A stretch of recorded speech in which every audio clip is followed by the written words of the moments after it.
that we done came from the bottom. Mad that we up, but I don't hear him talking. Started with knowledge inside of my noggin. We took a dream and then we started blogging. Put my city on the map now. I'ma say how it is and I don't back down. On the road to 100K, we finna act out. We gon' show them that we not just in the background.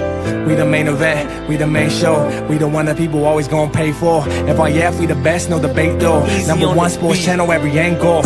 I'ma show them all how we ride. Best sports talk show, we not like them guys who playing it safe while they feather the lines. We pushing the narrative all of the time. Like who to go in the game is not MJ. Kobe Bryant top 10, not what we say. I keep Elijah one is very overrated. Keep it real if it in fact we don't say it. Now stable, we won't be ignored. We number one, especially when coming to sports. FYF bringing the heat here, of course. Where everything backed up with actual source. Everything backed up with actual source.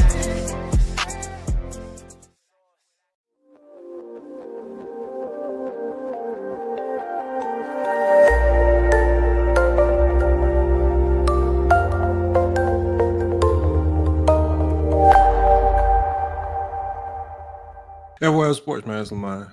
We back.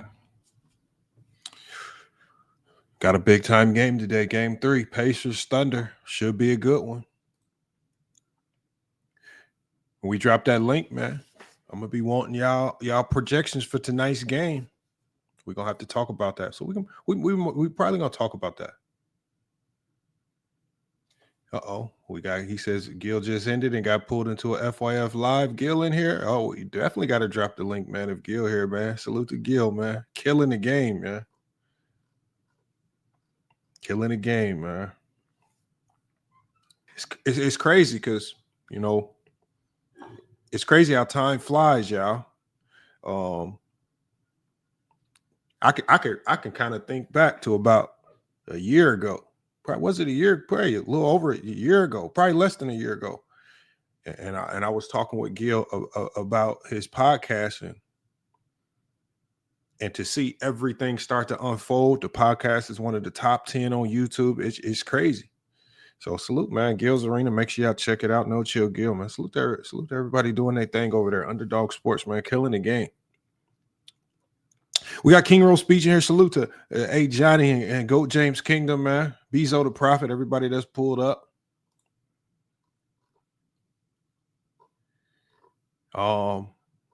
It's something we got to talk about, y'all.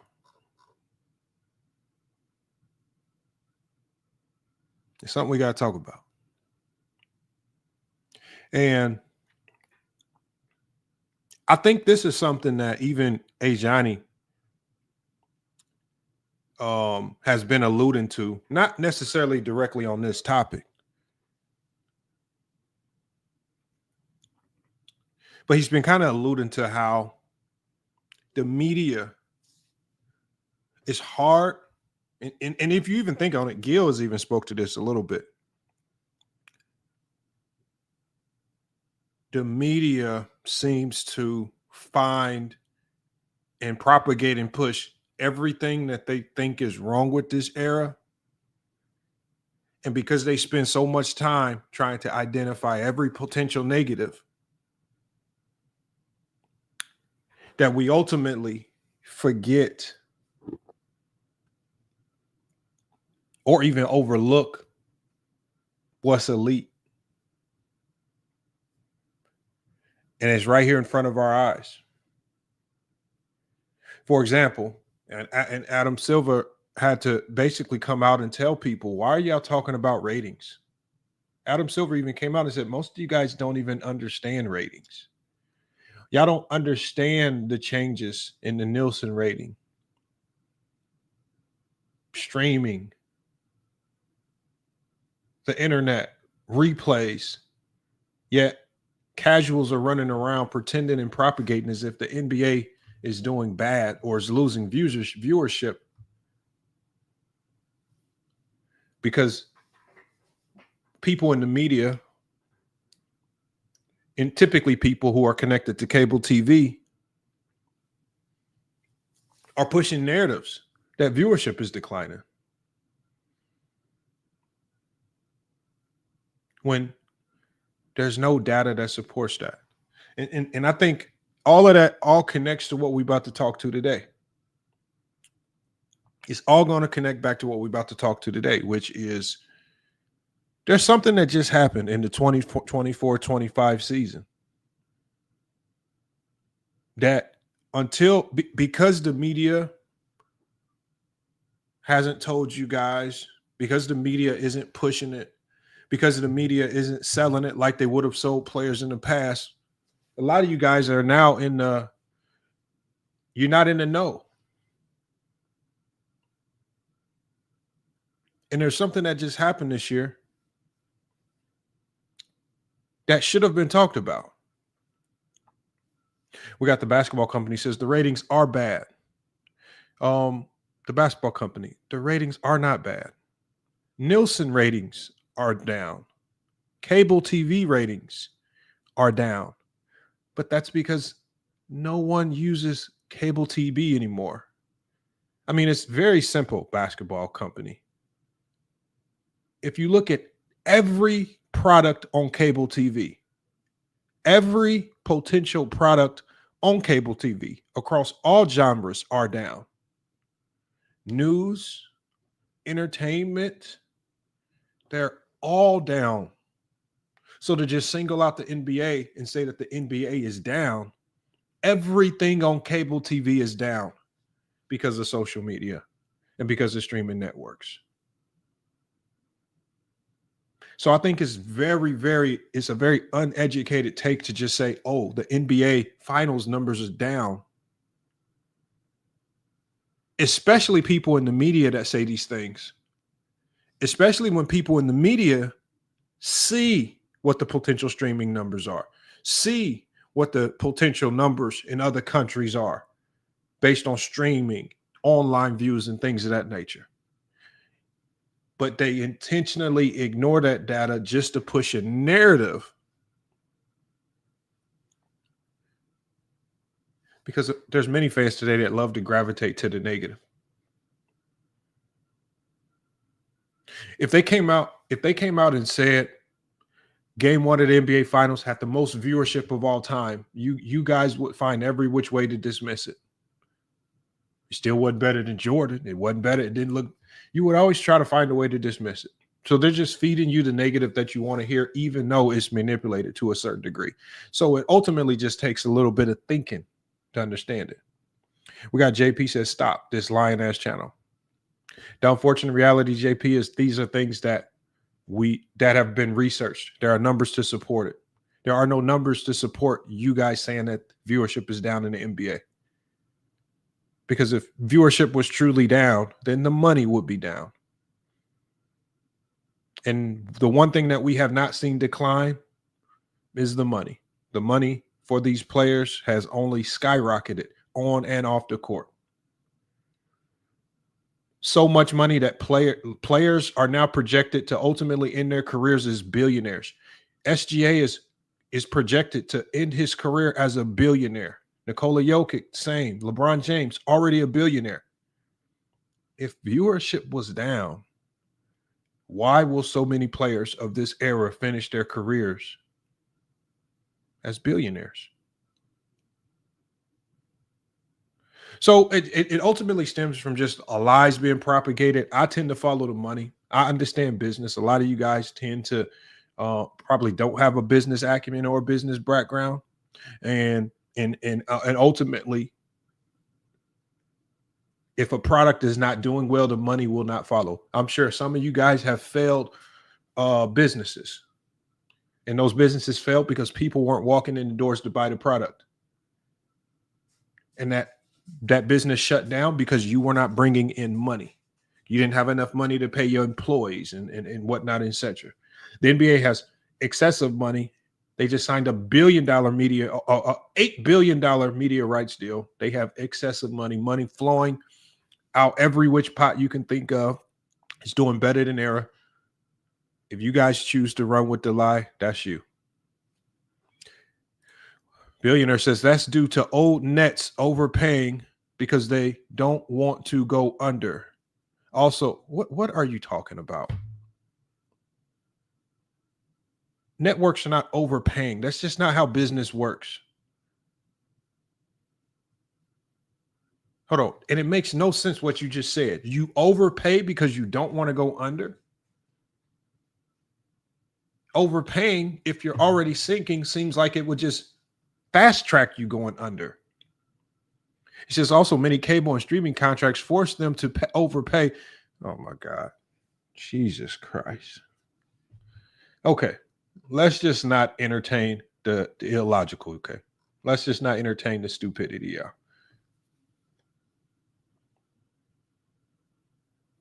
Thank you, Ajani. But Ajani, we have streams.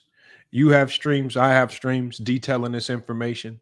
If people want to stray on the line of stupidity just to push a narrative, I'm fine with that. There's no talking them off that ledge. If they want to pretend that they know more about streaming and numbers than people like Gilbert Arenas, who he sat down in rooms with these people, he's gotten the information directly from them. They've explained it to him. He's tried to explain it to you guys. I've tried to explain it to you guys. And then we still have people like the basketball company in here pretending as if he understands these numbers better than the people that run these networks. I'm not going to err on the side of stupidity. Again, business is about money. Business is not about optics. I mean, we see that in every single sport. As soon as you no longer can produce, what happens? Your time is up. It's time for you to go. New face, new blood is coming in. We got to get back to making and generating money.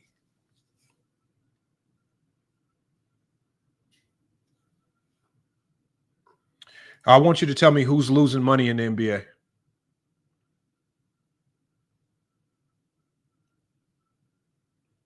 Who's losing money? Be curious to know. But when we talk about it, and I think because people have went to side with the stupidity, with things that can't be supported with any number, because they err on that particular side, then what we ultimately end up doing is we ultimately end up overlooking some of the best performances.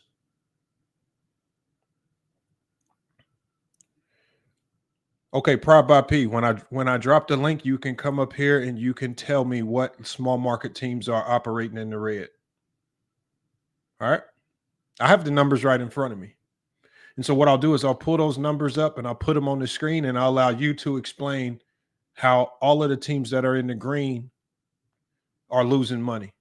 All right. And that's what we'll do. So we'll say, well, I'll be dropping the link pretty soon here. We got the game coming on. They're already got them up, but we got to get to the topic, Prop by P. So we got to lock in. All right. And Prop by P, I've done multiple live streams and you've never hit the link. All right. Don't pretend that you're going to hit the link today. But when we talk about this season,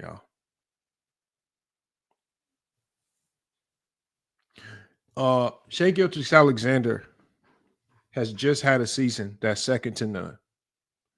Scoring the basketball, Shai Gilgeous-Alexander just had a season that usurped Jordan's best scoring season by any metric, or even Kobe Bryant's, because we're talking about modern day scores.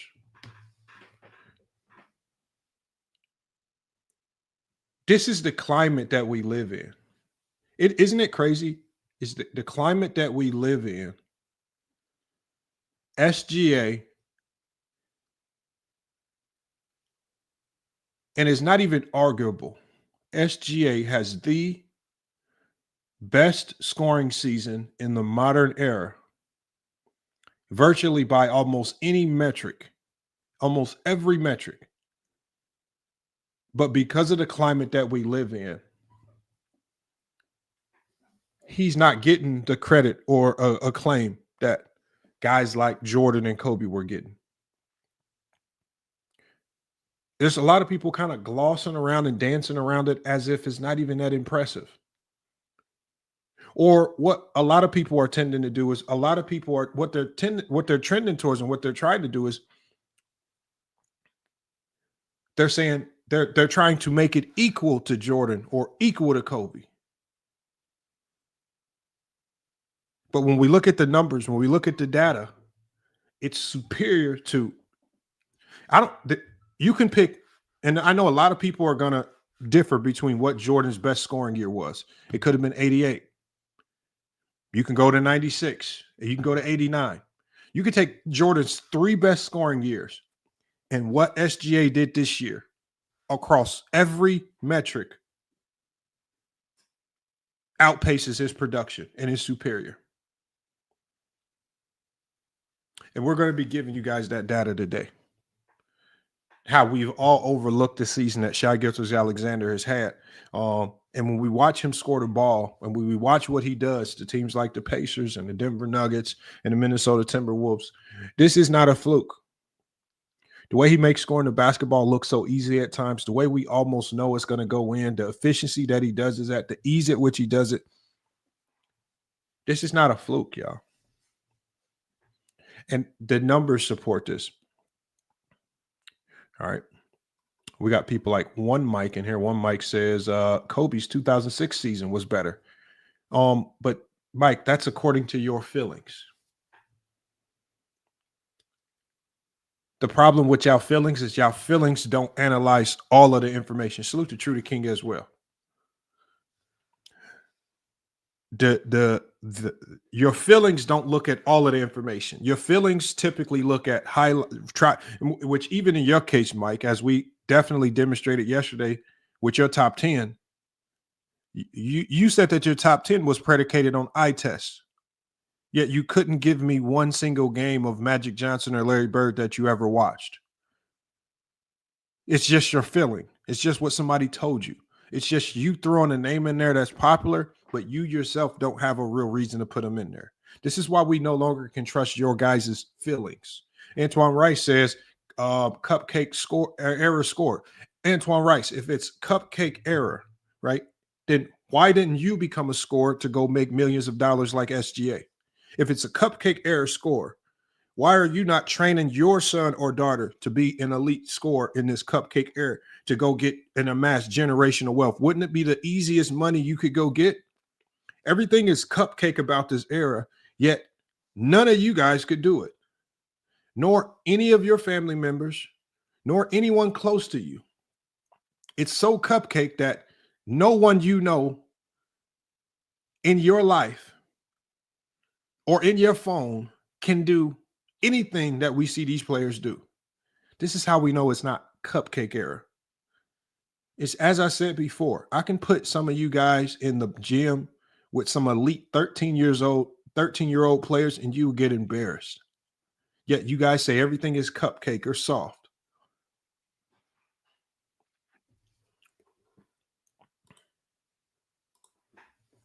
This is what we're running into. He plays football, and I guarantee you he's probably a cupcake.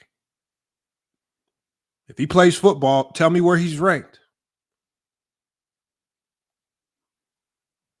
That don't change nothing. Just because you switch up the sport don't mean you're not raising a young athlete that is going to be completely hot garbage.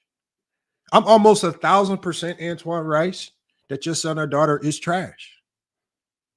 I'm almost 1,000% positive that you don't have the wherewithal, the gumption, the know-how to create an NFL player, to create a pro athlete to any degree. Since it's so soft, since it's so easy,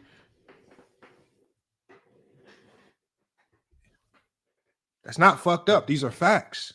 Because what people act like, the players that get to the NBA are the elite of the elite. You can be the most elite player at your high school, go to college and look like a role player. You can be the most elite player in college, right? Go to the G League and look like a role player, right? You could be the most elite player in college, step into the NBA and look like nothing. The NBA is the best of the best of the best.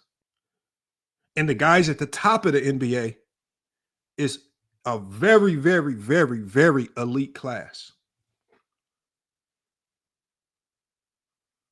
And so when we look at the very, very elite And when we look at the very elite of the NBA, the best of the best of the best, and when we look to that, and most people who look to it from the bottom, from the floor, they say, oh, that's soft. It's hard for me to take y'all word for it.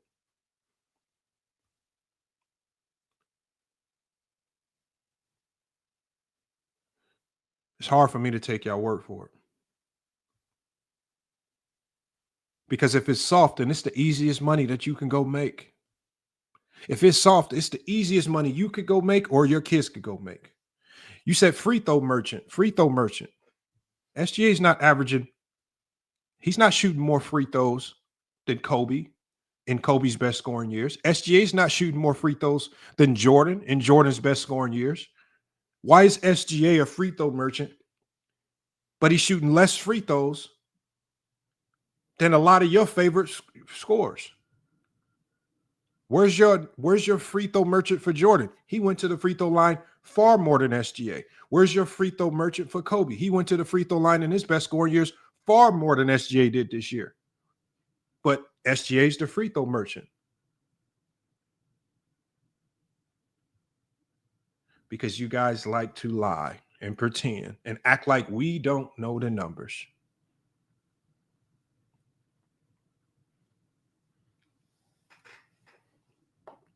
We're going to get to it, y'all. We're going to get to it.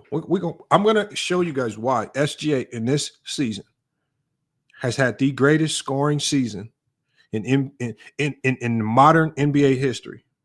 And it usurps any season that you can give me for Michael Jordan, and it usurps any season that you can give me for Kobe Bryant. And to those that say this is hate, this is not hate. It's just the numbers.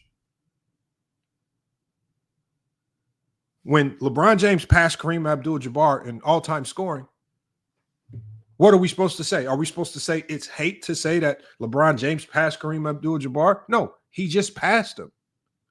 What SGA did was he just, by almost every metric that we can identify, and I'm going to show you guys every metric, he just passed Jordan's best scoring season and Kobe's best scoring season.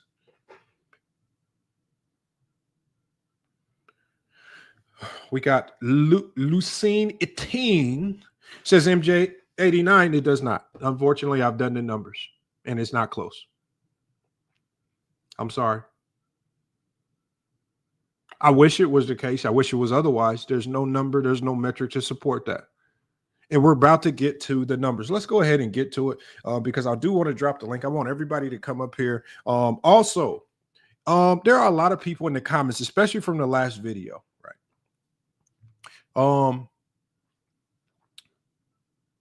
Y'all, please just stop being scared to hit the link. All right. Don't be scared to hit the link. You know, Hoop God, please stop pretending as if you don't know when we're live. If you want to, if you have, like, will y'all please stop running to the comments to cry after, especially a 7-hour live stream. I did a 7-hour live stream the other day. It was 7 hours. That's a lot of time. Don't wait till the live stream is over to type 17,000 paragraphs on a video that y'all don't even understand the context of what I was talking about. There was a lot of people that came onto the panel after that stream from yesterday, arguing things that didn't make no sense. There were people that coming up on the panel, just arguing stuff to argue. I want y'all to go back and watch that stream. I want y'all, anybody that came onto the panel and spoke for an extended amount of time, they were just arguing to argue. They were making up things to debate. Yesterday's stream was not a debate. It was an opportunity for you to choose how you evaluate Kobe Bryant and Scottie Pippen. It was not a debate. But we're going to get to all of that here in a second here. We got a lot of stuff to cover. Hold on, let me get this information pulled up, you guys, because I got so much information, but I want to get through it quick enough before the game starts. And I want to be able to drop the link to get you guys up here to talk about all of this stuff that's going on in the playoffs. Pacers game 3. What are y'all thoughts about that? As I set this information up, y'all put y'all predictions. I don't know. I'm kind of, game 3, Indiana at home. They've been kind of selling some game 3s. Can Indiana pull it off at home? Right. Both of these teams have been elite on the road, and their dominance has been on the road. But this game 3 is really going to decide the series for the Pacers. I don't think there's any coming back for the Pacers if they don't find a way to manufacture a win in game 3. It's already going to be tough enough, even if they win game 3. But I don't know if they can come back from a 2-1 deficit versus this OKC team. I think the writing is on the wall if they do that. All right, I got the information ready.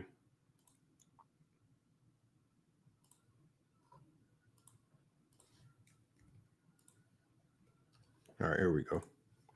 And my apologies, y'all. I shot the notifications out late. I'll get those notifications shot out when I drop the link, so we get everybody in here to cook on all of these topics. But let's talk about it. We're going to start with some just basic information because we got to walk you guys through this. We got to slow walk you through it.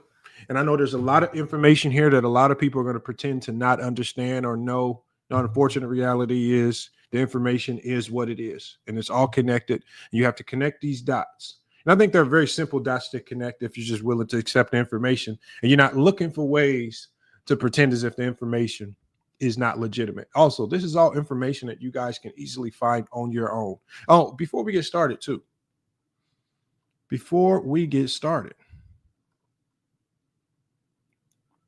you go get your copy of the LeBron James Gold Encyclopedia? Did you get your copy of the LeBron James Gold Encyclopedia? Remember, the digital copy is available now for everybody that buys their digital copy. For everybody that buys their digital copy, you will get a free paperback copy as soon as the paperback is released. The link is in the chat. Takes you straight to Amazon. The cost of the book is $23.23. What is this book? Why did I write this book?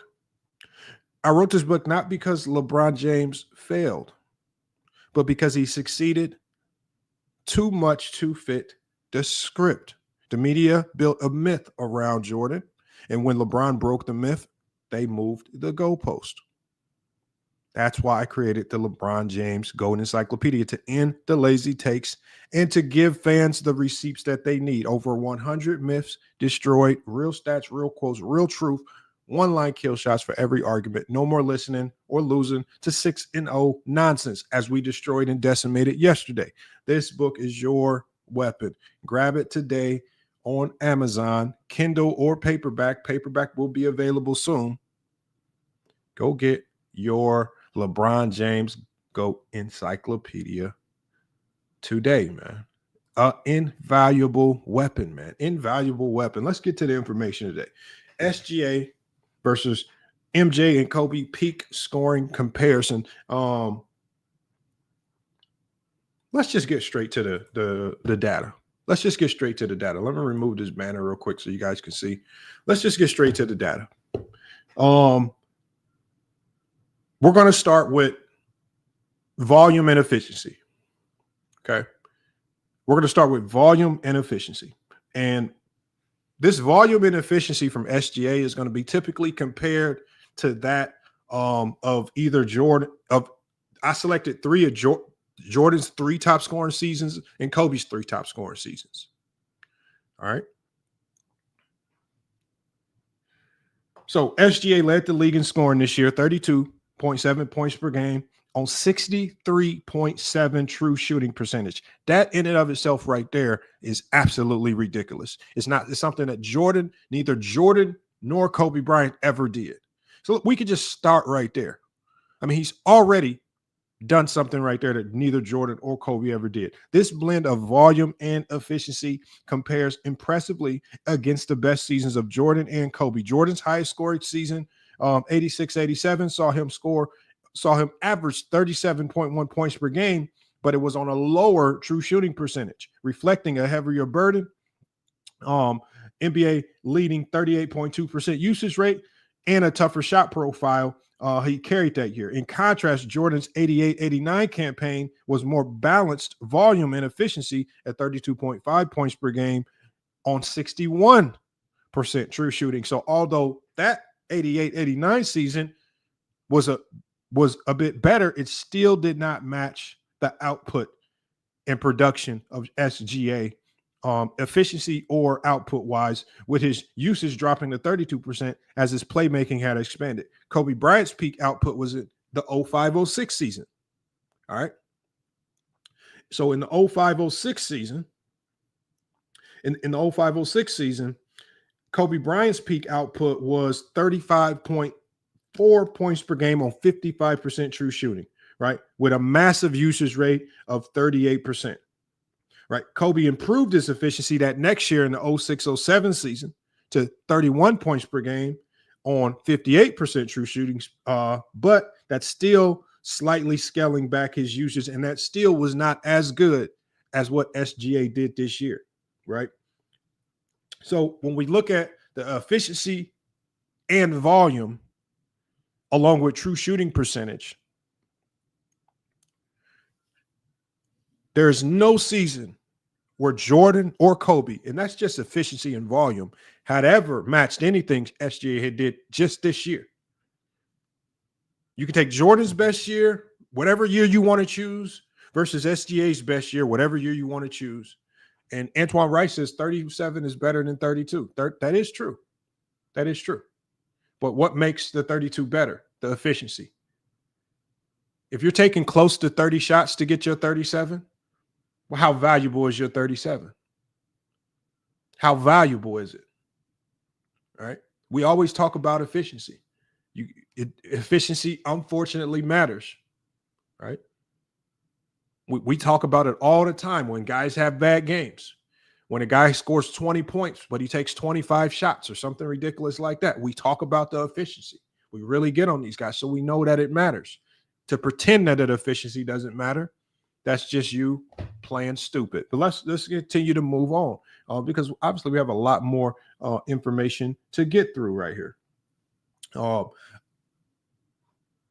when we talk about this, obviously the effective field goal percentage, SGA in 24-25 effective field goal percentage was 53%. It was outstanding, giving his shot creation load. Jordan's effective field goal percentage in 88-89 was 51%, reflecting a higher proportion of shots at the rim. But again, even when you go to effective field goal percentage, SGA outmatches these guys in true shooting and effective field goal percentage. And he ultimately just kills these guys in almost every analytic that we go to. We can even take it to other analytics. And I know a lot of these analytics, and again, I'm not a huge fan of these analytics, but what I'm trying to do is I'm trying to cross all my T's and dot all my I's. Cross all my T's and dot all my I's, right?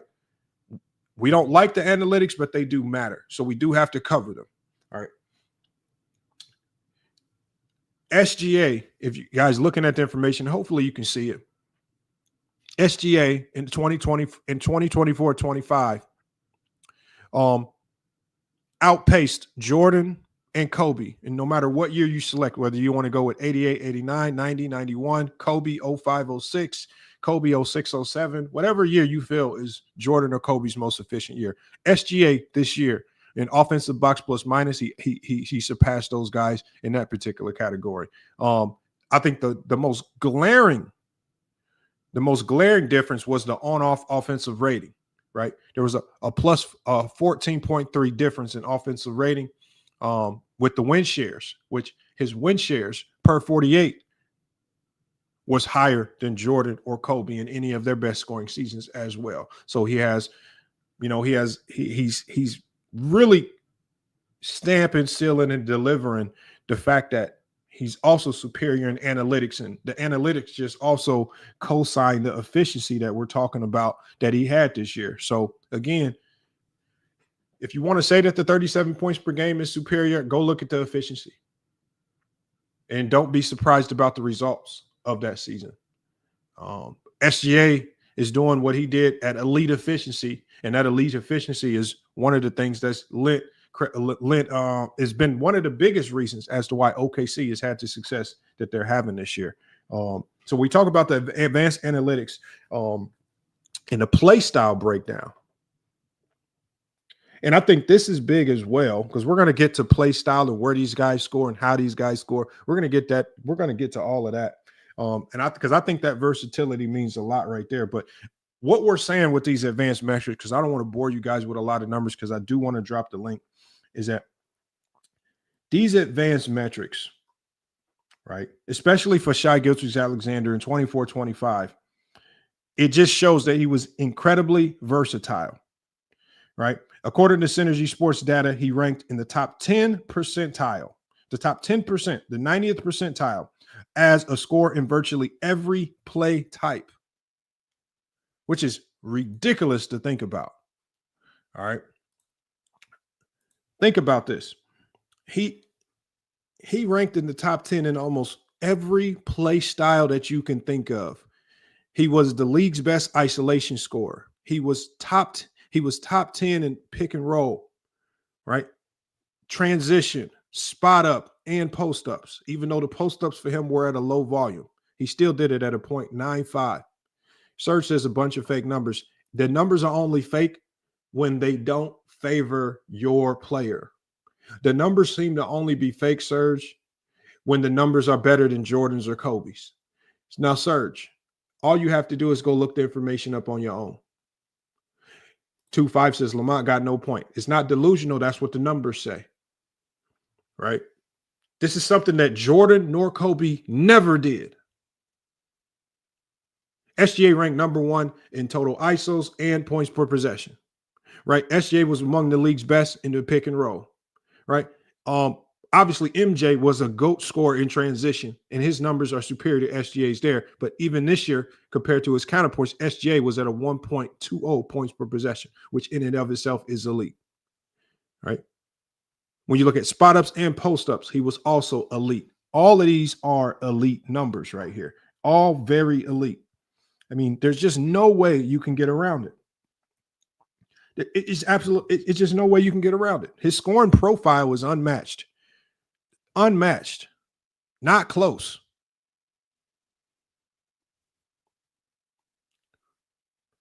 Find any year in the NBA where Jordan or Kobe were top 10 in all of these scoring profiles. You won't find it.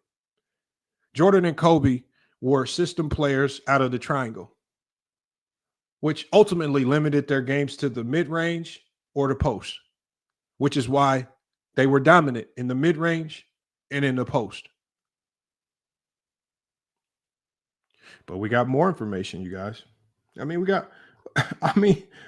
got more information. And even if you go to drawing fouls, right? SGA, 8.8 free throw attempts per game in the 2024-25 season. That's less free throws than what Kobe did in his best scoring season. That's less free throws than what Jordan shot in his best seasons. But what did SGA do? Even though he shot less free throws, he shot them at a higher percentage. So even if you want to go to drawing fouls, which a lot of you guys were criticizing because there were people in the chat calling him a free throw merchant. Well, he shot less free throws. And not only did he shoot less free throws than Jordan and Kobe did in their best scoring seasons, but he shot the free throws at a higher percentage. So even if you go to free throws,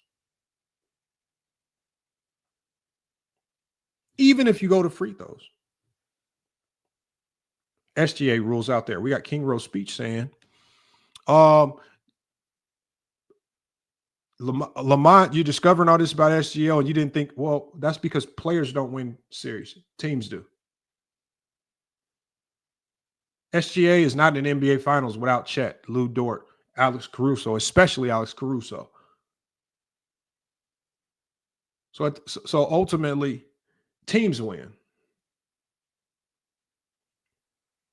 And King Rose Speech, at least I have the balls to make a prediction, unlike you, even with your Knicks. You couldn't even stand on predicting your Knicks. Even in a series where the Knicks were up 2-0 on the Celtics, you couldn't even come up here on this podcast and have the balls to say that the Knicks were going to beat the Celtics.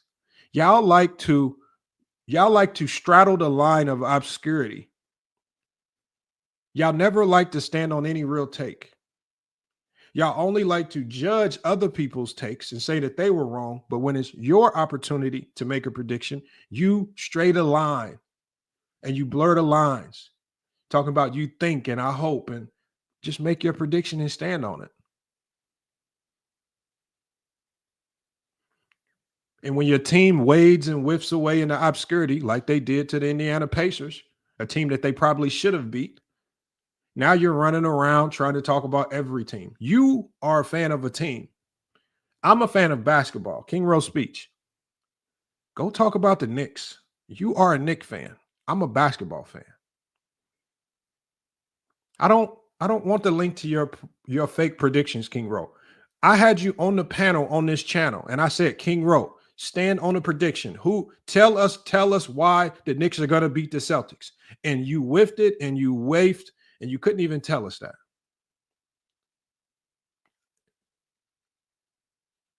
There's so many people that come up here. Like yesterday, how many people on the panel yesterday did we ask?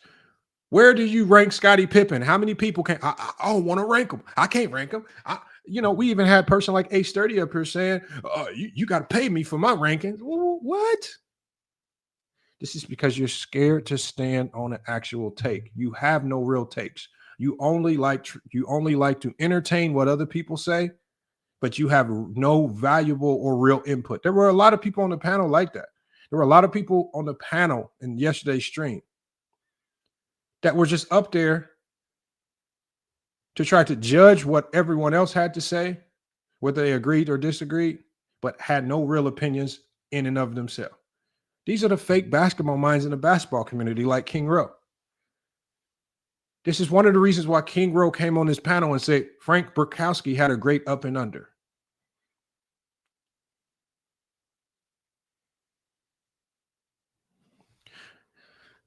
We did let you land your plane, King Rowe. But back to the topic on hand.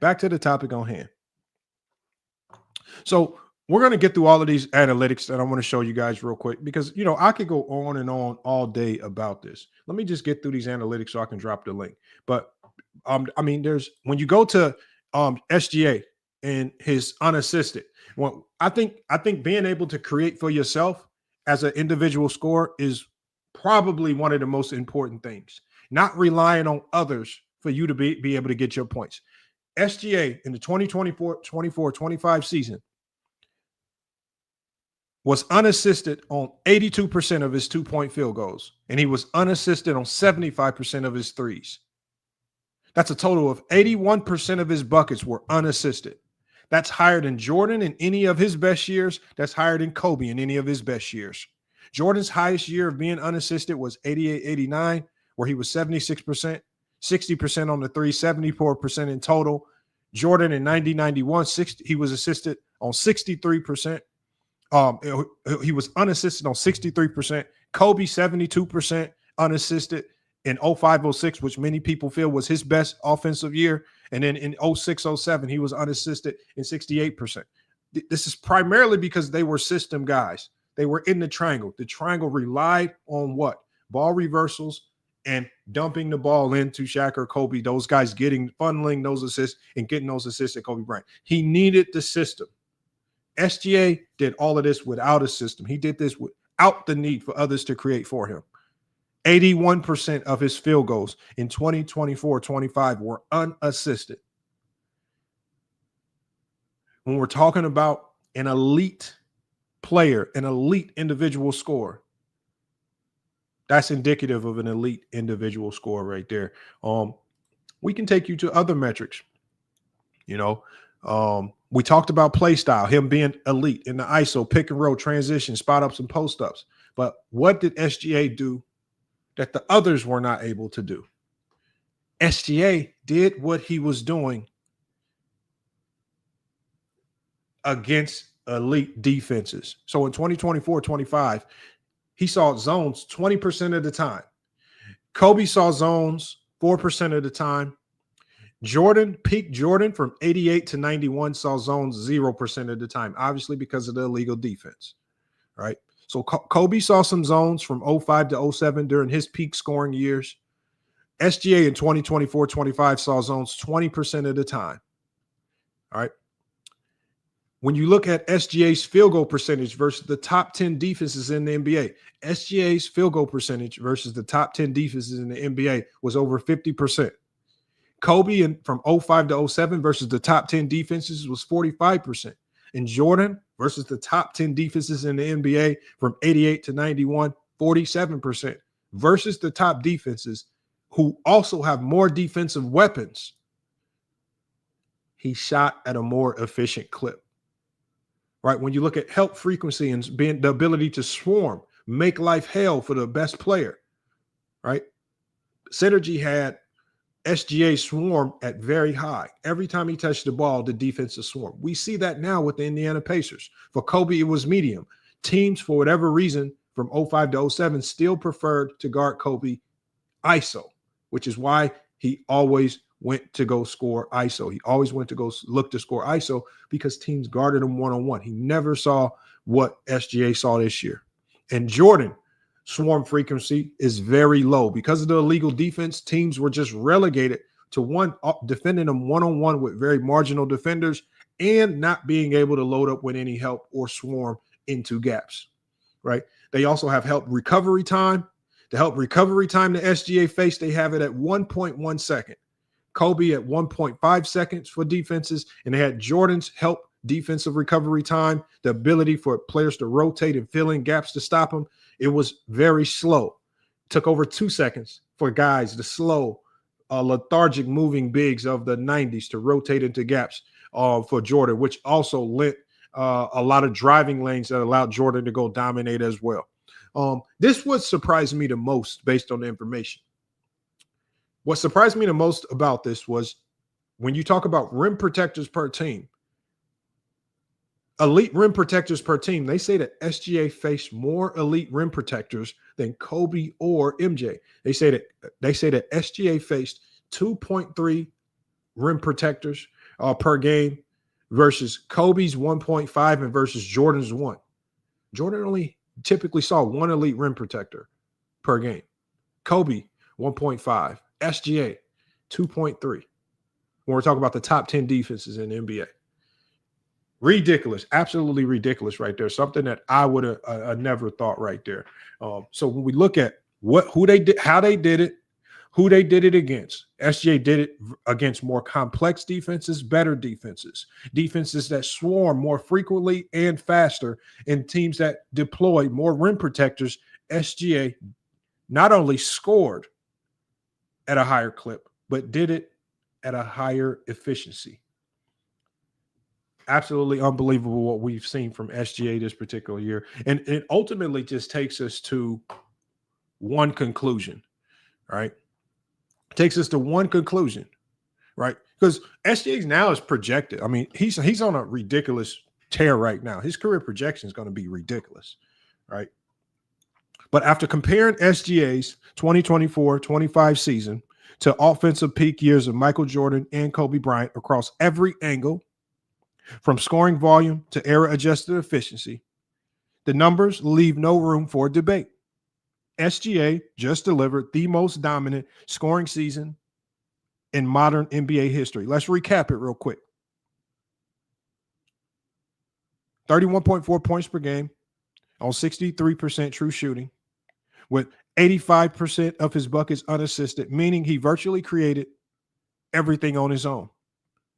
He led the NBA in ISO points and pick and roll efficiency, all while maintaining one of the lowest turnover rates amongst high usage players.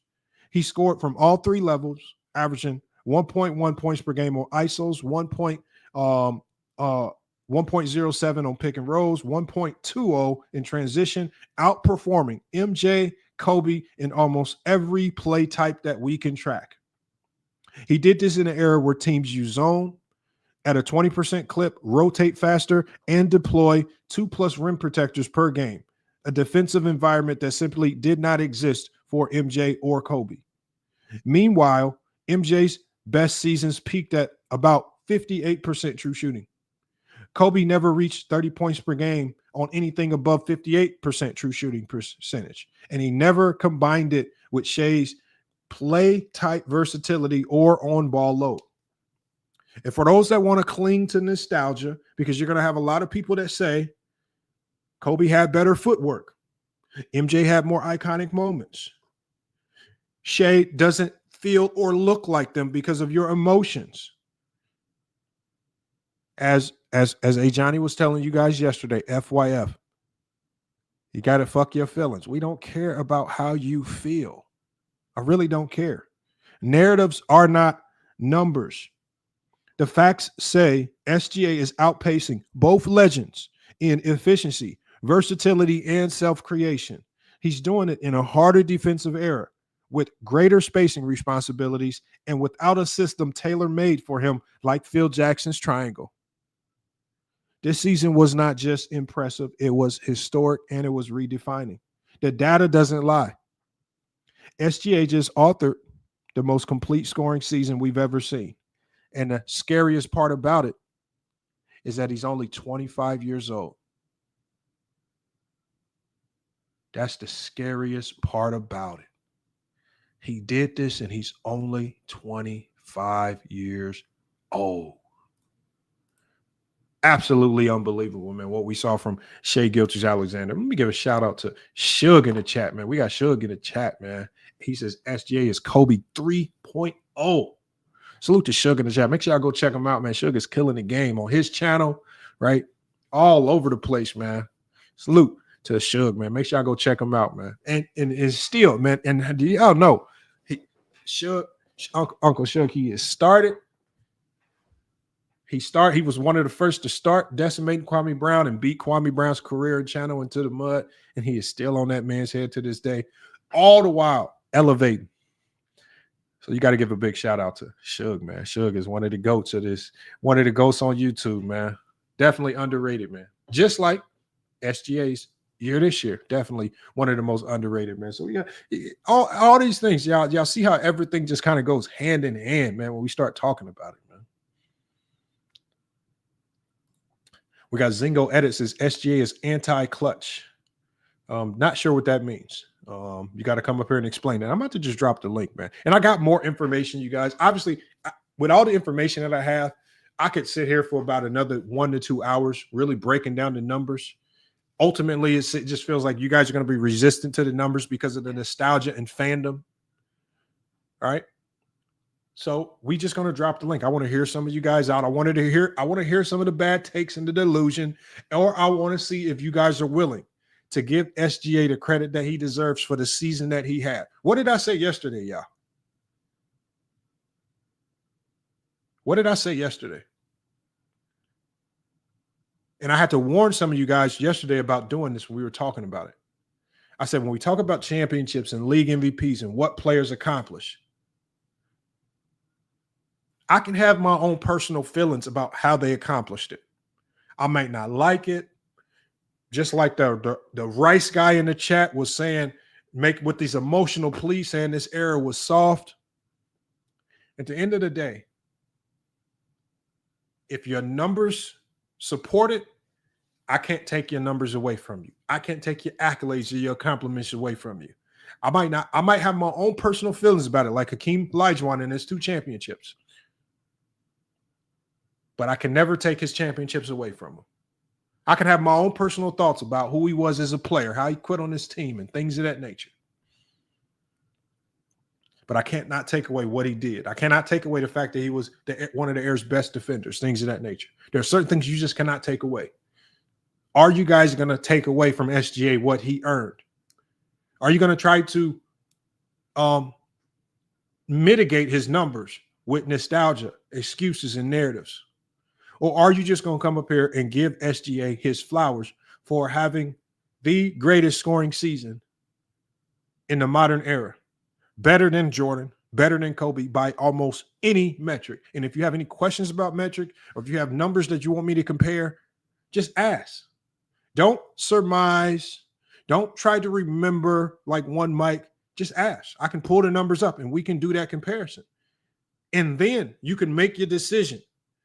Are you going to find a way to dismiss the numbers, or are you just going to fall in line and say, yeah, this is the best? And it's sad that it takes us having to do all of this to say that what SGA did this year is the best, because ultimately, in reality, the media should have been doing it. The media should have been doing these deep researches. They should have been telling y'all how great of a season, the trajectory that he was on. But instead, what was the media doing? Crying and whining about everything else. Especially here on YouTube. A lot of y'all were running around crying and whining about Bronny James. Crying and whining about a 40-year-old LeBron James. Crying and whining about how the Lakers pulled off one of the biggest finesse trades in NBA history. Crying and whining about everything else, but not recognizing or giving credit to the greatness. And instead of giving SGA credit for his own individual greatness, what do you guys do? Oh, he looked like Jordan. Oh, he looked like Kobe. No, he looks like SGA. That's what he looks like. He don't look like no Jordan. He don't look like no Kobe. He looks like SGA.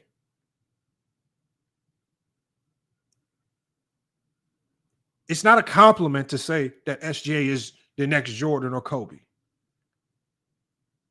Because from what we saw this year, he looked better. 2-5, y'all say it's cap. But when I drop the link, I want y'all to not whiff away and disappear. All right, we're already right now looking for Hoop God. If anybody knows Hoop God 23, right? I couldn't find his YouTube channel. I think he has a YouTube channel. Ever since Michael Jordan Fans Are the Best channel got shut down, they've kind of whiffed. They've all kind of dissipated and they've kind of drifted off into different realms of obscurity. I don't know. But again, their super team that they tried to put together, they've all now, I don't know. I don't know what they're doing now. But Hoop God, no, King Rose Speech. Hoop God said, drop the link. Right. So when I drop this link, I'm gonna specifically go to the comment. I'm gonna go to his comment and I'm gonna tell him that we're live and we're gonna see if that he pulls up. I don't know what he wants to talk about, because even in his comments, I had to tell him, Hoop God, did you watch the video? You're completely off topic. A lot of people just want to debate. I even had to tell T Perfect. T Perfect said, I want to debate Lamont on if Kobe's top 10. What did I say 1,000 times yesterday on the stream?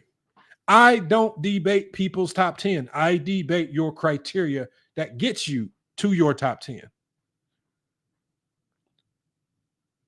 Yesterday, when Slim came up here pretending to know all this stuff about the game, I said, Slim, what's your criteria? Slim gave us his criteria. We entered it into the algorithm. His criteria is so flawed that it didn't even have Michael Jordan or Kobe Bryant in it. This is how we know that they just emotionally throw out names, pretend as if they have a real criteria. And when we put that criteria into an unbiased algorithm and it spits out names, you start looking dumb. Or we have some people up here, when we ask them for their criteria, I'm not giving you my criteria, as if it's some secret sauce that you can't give. Always tell you, we got to be wary of the people that are not willing to put their information to task.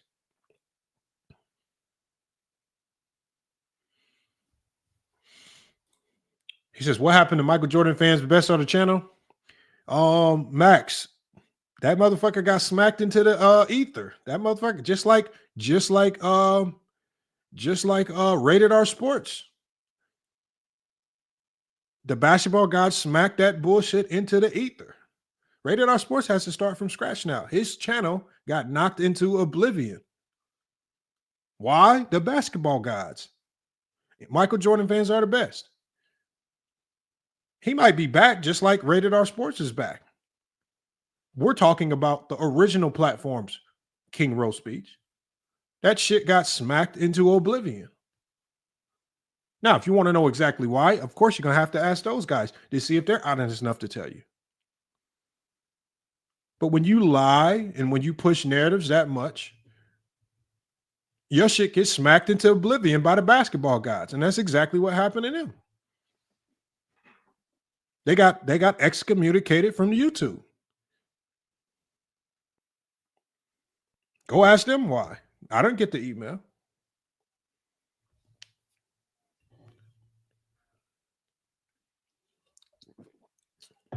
They got smacked into look. They're both now having to start from scratch, and I hope that they learned a valuable lesson.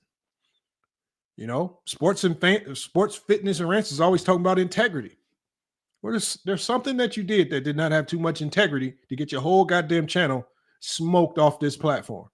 I've seen a lot of stuff happen on this platform and channels not get taken down. I've had somebody come onto this channel from Ticket TV and go nude, and my channel didn't even get taken down. He said Dookie got his channel back. Okay, Dookie got his channel back. He must have fought a good fight. I mean, maybe he wrote an apology letter.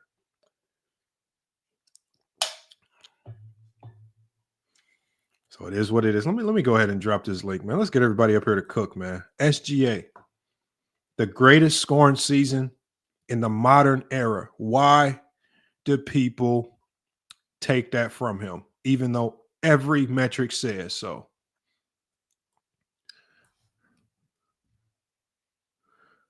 Oops, hold on.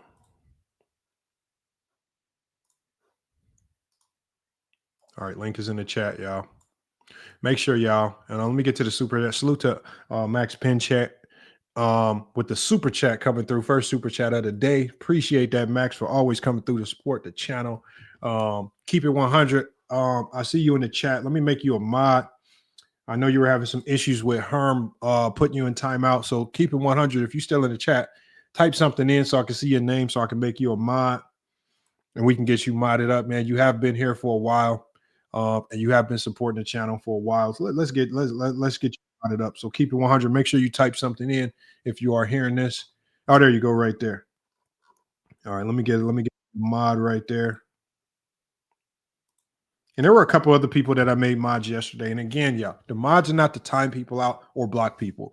I will typically do the blocking, and there's very few people that I block. So please block the accounts that are obviously spamming, and we know that they're fake. But if they're just saying something you don't like, please do not time anyone out or block anyone. That's just what we don't do. I'm just not a fan of it. People want to say what they want to say. Invite them up on the panel for a debate if you must, but we're not going to really do too much blocking or anything like that. We got King Roll Speech. We got Mahari up here. We got King Roll Speech in here first, man. He was itching to get in on this topic. Did SGA have an NBA history? Yes or no? And if you don't believe so, please tell us why. Well, number one, I do believe it's one of the greatest seasons of all time. I've been saying No, not one. The greatest scoring season in the modern era. This is amazing because I've had to defend his MVP right all year, and now it's the greatest. Okay, I get it. The numbers that you found speak well, right? And you dig deep. I give you credit for the digging deep. But then I go to the eye test, and then I look at game one. Come on, sir. He had two chances. He had two to ice that game. He came up short. He didn't get a foul call, and he came up short. And I'm sorry, bro. Kobe or Mike, never. See, there's levels. There's levels. Hold on. Kobe or Mike would have never got shut down to that degree on those particular plays that were ran for them. But they both have. Bro, better defenders. I mean, come on, man. Like, who do the Pacers got to stop the greatest? King Roll. Haven't we seen Jordan choke, fold, and not show up in the clutch in multiple games? Let's go to specific games. Okay, I'll give you a game. I know y'all always got it lined up. Versus Orlando, the back-to-back turnovers late. The back-to-back turnovers. You're right. 17 games. 17-game season, not an 82 game. Okay. Hold on. Did he choke or not? He choked there. But he was already a three-time champion, right? And then he won the next three, right? Hold on. Kobe Bryant versus the Phoenix Suns. 2 points in the second half. Did he choke? That was a bad one. And see, and that's Hold on. But wait a minute. Did he choke or not? Okay, but he was a 3-time champion by then. Again, what has SGA? This is his first time out of the conference final. Here we go again. Yeah. No, here we go again. But this is my only point, because as I said, I support this great season from SGA. But slow the hell down, because you were talking about three. Hold on, wait a minute, King Rowe. Go ahead. We're not talking about career. Okay, so this specific season, you want to isolate it to a season. You're making this about a playoff game. We're talking about the regular season. What I'm saying is, by the question of SGA just had the greatest regular scoring season. Great. In the modern, but you know what's killing me? You're comparing it to 95, and then you're comparing it to Kobe in 07. But those are not the seasons you're comparing. You think it's better for Jordan or Kobe, and tell us why it's better. Well, we can go 89. We could go 93. I mean, 93 was 41 points in the finals. It's levels. So what did Jordan do better than Shai in 89? Everything. And I'm not putting up the numbers right off the bat, but he went up against better competition. The team that took him out is an all-time great defensive team. And we're not talking about the playoffs. We're talking about the regular season. Okay, what did he do better than Shai? I don't. Lamar, you know I don't have the number. We all know the 89, 90. Why would you say that if you don't know the numbers? Because I know off the bat, off memory, that those were his greatest statistical seasons. Why? And how was it better than Shai Gilgeous-Alexander this year? See, number one, I just made a playoff point when I took to eye test. So now I'm going to go through his best playoff performances. You went to his worst. Regular season. But Lamar, you just went to his worst, right? And as I made a playoff performance to say this is why Shai is not on that level where he smoked those 2 chances to ice game 1. Okay, but we're talking about the regular season. Okay, so now so he had a great regular season, and I don't deny that. As I said, I've supported not only this being.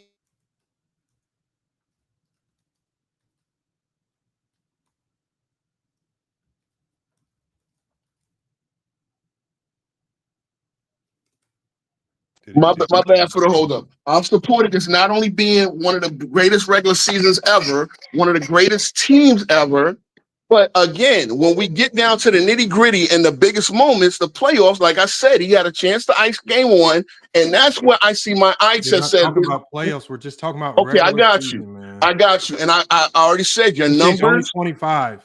Of course, he's going to get better in the playoffs, but he's only 25. Okay, and by the same token, going off your Kobe thing, Kobe had 3 rings. Kobe had 3 rings. Season. What regular season do you feel Kobe or Jordan had better than SGA this year? And tell us why it was better. I'm going to, again, regular season, I'm going to go to 35 point a game he scored in 06. You said 88, 89 Jordan. So 88, 89 Jordan. As a scorer in 88, 89. I mean, and I get you. All right, we're taking defense out of it because you said offensive. So I'm not going to, hold the defensive standard to that. Okay, so I'll give you the numbers, and then I'll let you, since you don't remember the numbers, I'll give you the numbers, all right? Yeah, I mean, who remembers all numbers of every year? So SGA, 32.4 points per game. Jordan, 32 points per game. Okay. SGA 54% from the field. Jordan 53. SGA 63% true shooting percentage. Jordan 61. SGA 32% usage. Jordan 33. SGA had fewer turnovers and a lower turnover percentage. SGA had a higher offensive rating, and SGA had a higher offensive box plus minus. You know what you skipped over? Points and rebounds. That's mighty convenient because it was 8 and 8, right? No, I don't have total points and rebounds, but I can get it for you. Okay. I mean, rebounds and assists. We're talking about scoring. I'm sorry. Rebounds and assists. He had 8. He went 8 and 8. We're not talking about playmaking and facilitating. Okay. All right. So we're talking about your ability to impact the offense. We're just talking. I said he has the greatest scoring season. Shai Gilgeous-Alexander in 24-25 was unassisted on 81% of his buckets. Jordan was unassisted. Jordan was unassisted on 72% of his buckets. So are you faulting Jordan for playing? I'm not faulting him. I'm just giving you the information so you can. Okay, And again, I think didn't your title say offensive? So shouldn't assist count as offensive? Unassisted means you're scoring. I mean, no, I'm talking ISO. about his assists though. The listen to what shots I that said. he are creating. I said greatest scoring season. Okay. The title says greatest offensive season, but okay. No, the title says SGA's 2025 season is already better than Kobe or Jordan's peak years. There's no offensive. I could swear. We're talking about scoring. Let's not pretend that we're not talking about scoring. We're talking about scoring. Why are we now just pretending? And even if you go to facilitating, SGA has a better assist to turnover ratio. So if you bring an assist, it's just going to make your case worse because he assists better and he has a better assist to turnover ratio. Yeah, somebody said it does say it on the title, but okay. Do you want to incorporate assist? Because it just makes it worse for Jordan. I mean, I don't think so because you're acting like assist to turnover rate is end all be all. I mean, look. Again, I don't see one thing I hate to do is knock a great to make the case for another great. I just want you to. This is not knocking. Just pick a year that you feel. Again, I'm sticking with 88, 89. I mean, it was other seasons. What made Jordan better in 88, 89 over SGA? You just showed it, and then let's go relative to era, right? Obviously, true shooting percentages will be higher because the 3-point usage. The 3-point usage is used more and better than it was. So Jordan's at what 33% you got it for him at shooting a three. Can you put that relative to league average? Can you put that relative to league average? Oh, put that relative to shooting guards of the era. And as much as y'all think there weren't great shooting guards, there were great shooting guards in both eras.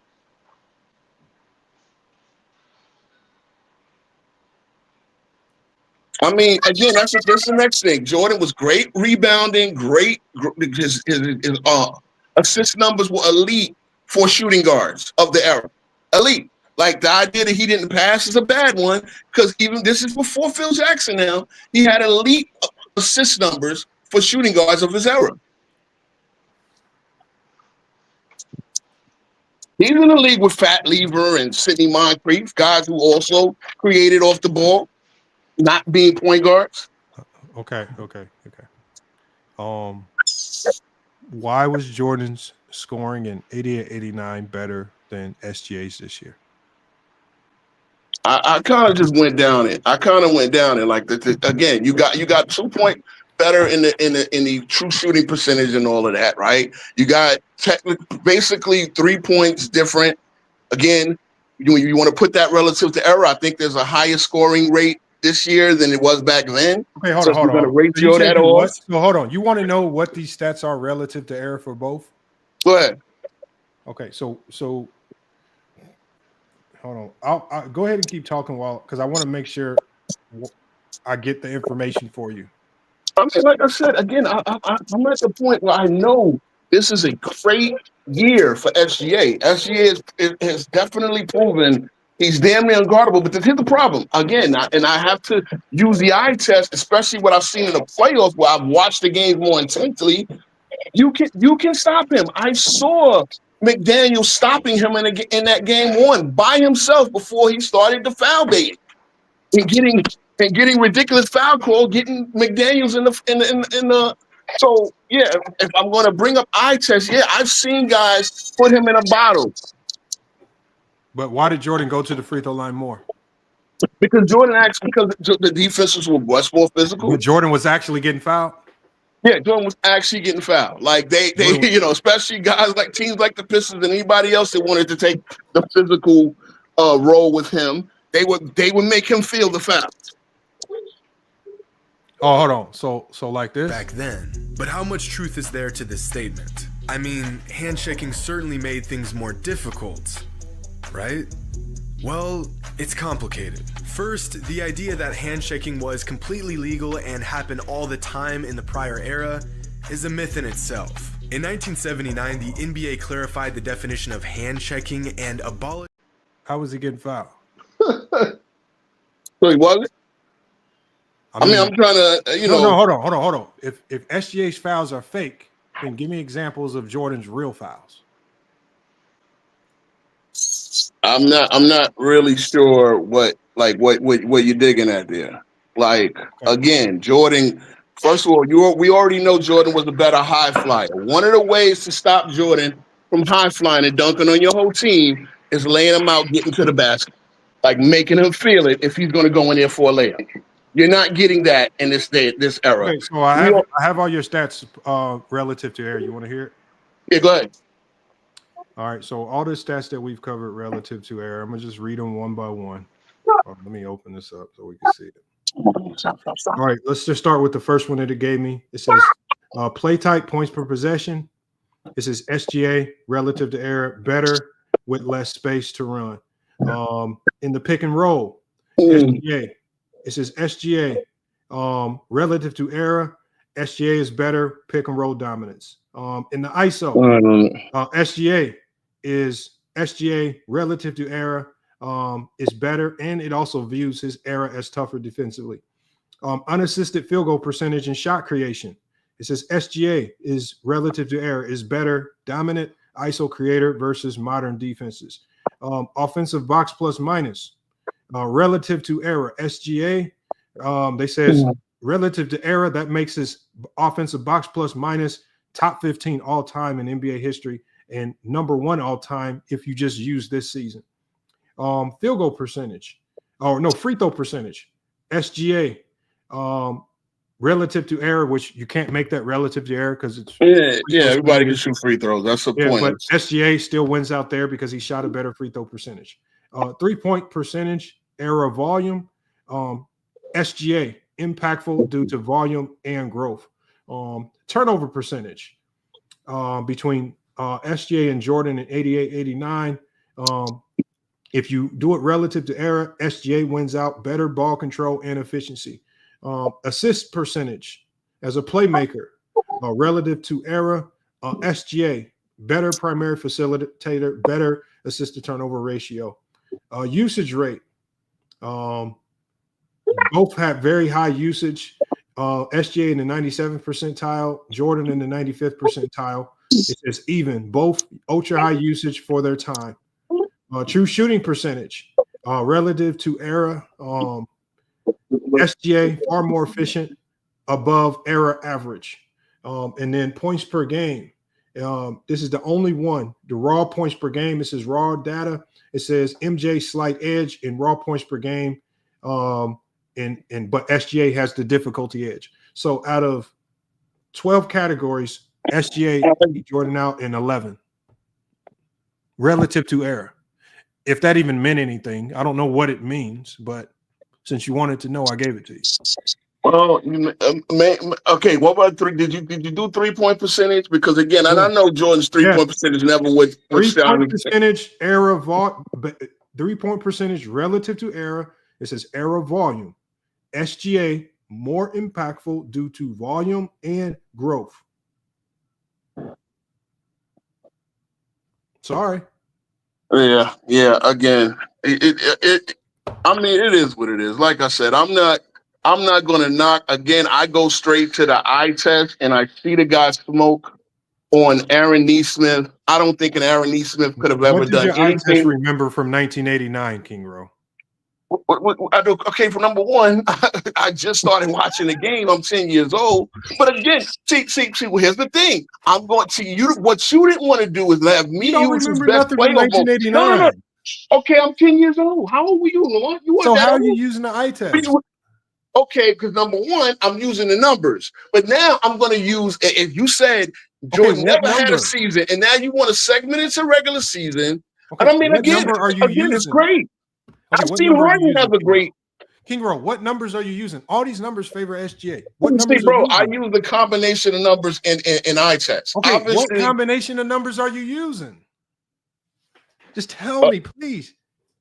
Bro, because you see, you're not gonna see. I think you like to segment it. Okay, I'm just gonna look at him here, and then I didn't see the playoffs. Even if I did, to say that Jordan was better in 88, 89.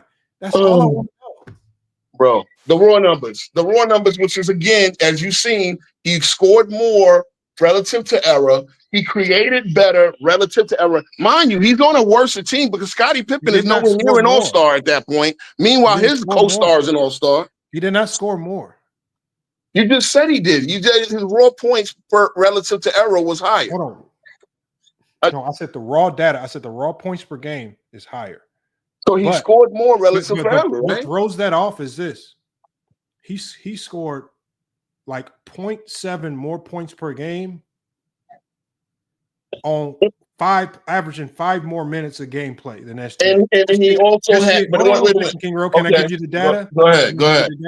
SGA averaged 35 minutes a game, while Jordan in 88. Oh, now we do points per minute. Minutes. Now we do points per minute. SGA averaged 31.4 points per game in 35 minutes of play. Jordan averaged 32 points per game in 40 minutes of play.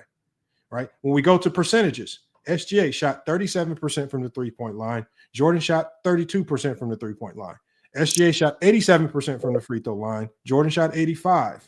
SGA took more threes and made them at a higher volume, right? Obviously, you go to true shooting percentage. Come on, bro. You know that they didn't use a 3 and 89 like that. When we go to true shooting percentage, SGA had a higher true shooting percentage by 2%, right? Because I remember that by 2%. Hold on. See, he got a high. How can I? I'm trying to get through the numbers again to refresh you. SGA has a higher true shooting percentage, 63% to Jordan's 61%. He has a lower usage rate. And so he's doing this on less minutes and less usage. Like we can go to offensive rating. He has a higher offensive rating. He has a higher offensive box plus minus, and he scored more. He scored 81% of the time unassisted versus Jordan 72% of the time unassisted, right? He scored more out of the ISO. He scored more out of the pick and roll. He scored more in transition even in this year. Jordan scored 1.15 points in transition versus his 1.2. So he outdid Jordan in post, ISO, pick and roll, and transition. I mean, look. What numbers are you using to say that Jordan? What numbers that I'm using? This is why teams over analytics get their ass kicked by people that watch the eye test. Okay, so what numbers are you using? I don't have to use numbers. I'm not going to dwell in the numbers, and I'm just going to know. See, here's the thing. What am I going to use for my argument is that I see him in one-on-one versus average. What do you remember from Jordan in 88, 89 that was better? Then nobody could stop him. Then nobody could stop him, and they had to make up creative ways. They had to get physical to stop him. Meanwhile, what game can we go to? What do you mean, what can we go to? Is there a specific game that you want me to? I mean, bro, first of all, when you use a lot of these numbers that you're using, these pick and roll and stuff, they didn't keep all this data back in 89. So it's disingenuous for you to even say that. Like pick and roll, they didn't go to specific stuff like that. I guarantee you cannot find any accurate numbers. How do I have the data in front of me right here? I need to know. I really need to know your source because 88-9, Jordan scored in the ISO 1.05 points per possession. How many possessions did they record of him doing? Hey, Lamont, let us cook, man. Jesus Christ, man! You just right now. Hold on. Okay, so King Ro, you said there was multiple points of data that you were using that indicate to you that no. I said first of all, see, you love to do this. I said this. King Ro, hold on, King Ro. I'm not trying to box you in or put you in any corner. I've literally been up here just trying to get you to tell us what are you using to say that Jordan was a better scorer than SGA in 88, 89? Because you cannot be using numbers. Now, if you want to say you're using eye test, okay.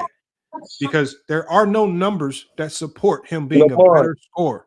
Lamont, you see, you love to do this. You asked me to pick a specific year. Bro, and you've been talking for a long time. You said, hold on, Lamont. Your whole argument is this. Can I go to Wild Boy, please, King Ro? I've tried, King Ro. I've tried. You've been talking in the chat. I want y'all to tell me in the chat. He's been talking all this time, and you actually said nothing. I've said nothing. I know. Again, you change the parameters as you go along. First of all, you said Jordan never had a season in his whole career. Then you asked me to pick a specific year, right? That's cool. So I tried to pick his off memory, his best statistical year. And okay, you proved me with your select parameters that SGA Okay, beats so him in 11 what out of data do 12, you want me right? to use? So what data do you want me to use? Okay, and I'm going. And again, you want to I'm gonna you put the pick you screen up. pick. Watch this. Hold on, watch this. Oh boy. I'm gonna allow you to tell me what data we use, and then I'm gonna tell ChatGPT to use Bro, this I'm data not gonna do only. your chat GPT. I already know your chat GPT tricks as well. The same one that told me PJ Tucker was going to fucking lock down Akeem Olajuwon in a 6-game series. Because Hold on, King Row. What I want you to do is this: just tell me the only data you want ChatGPT to consider, and then tell us who is the better scorer. That's all I want you to do. All right. Okay, Lamont. Okay, We hold on. get Let me it. share my You did screen this so you can already. see that there's no It's a connection. trap. We've all been through this, Lamont. Hold on. I'm gonna share my screen, and then what you can do is you can tell us what data to use. Instead of using all the data, we're gonna use King Rose data. So King No. See, Rose. I'm not coming up here with. I don't come up here with all these advanced analytics. I'm a person that believes analytics is to be used to a certain degree, but then there's some things that analytics will never explain, and it will never tell you. And again, great all-time Hey, season. King Rose, what data do you want us to use? Whatever you use, Lamont. Whatever you use, Lamont. Okay, so King Rose, what data do you want us to use to get to Jordan being a better scorer? Boy, oh boy. I'm not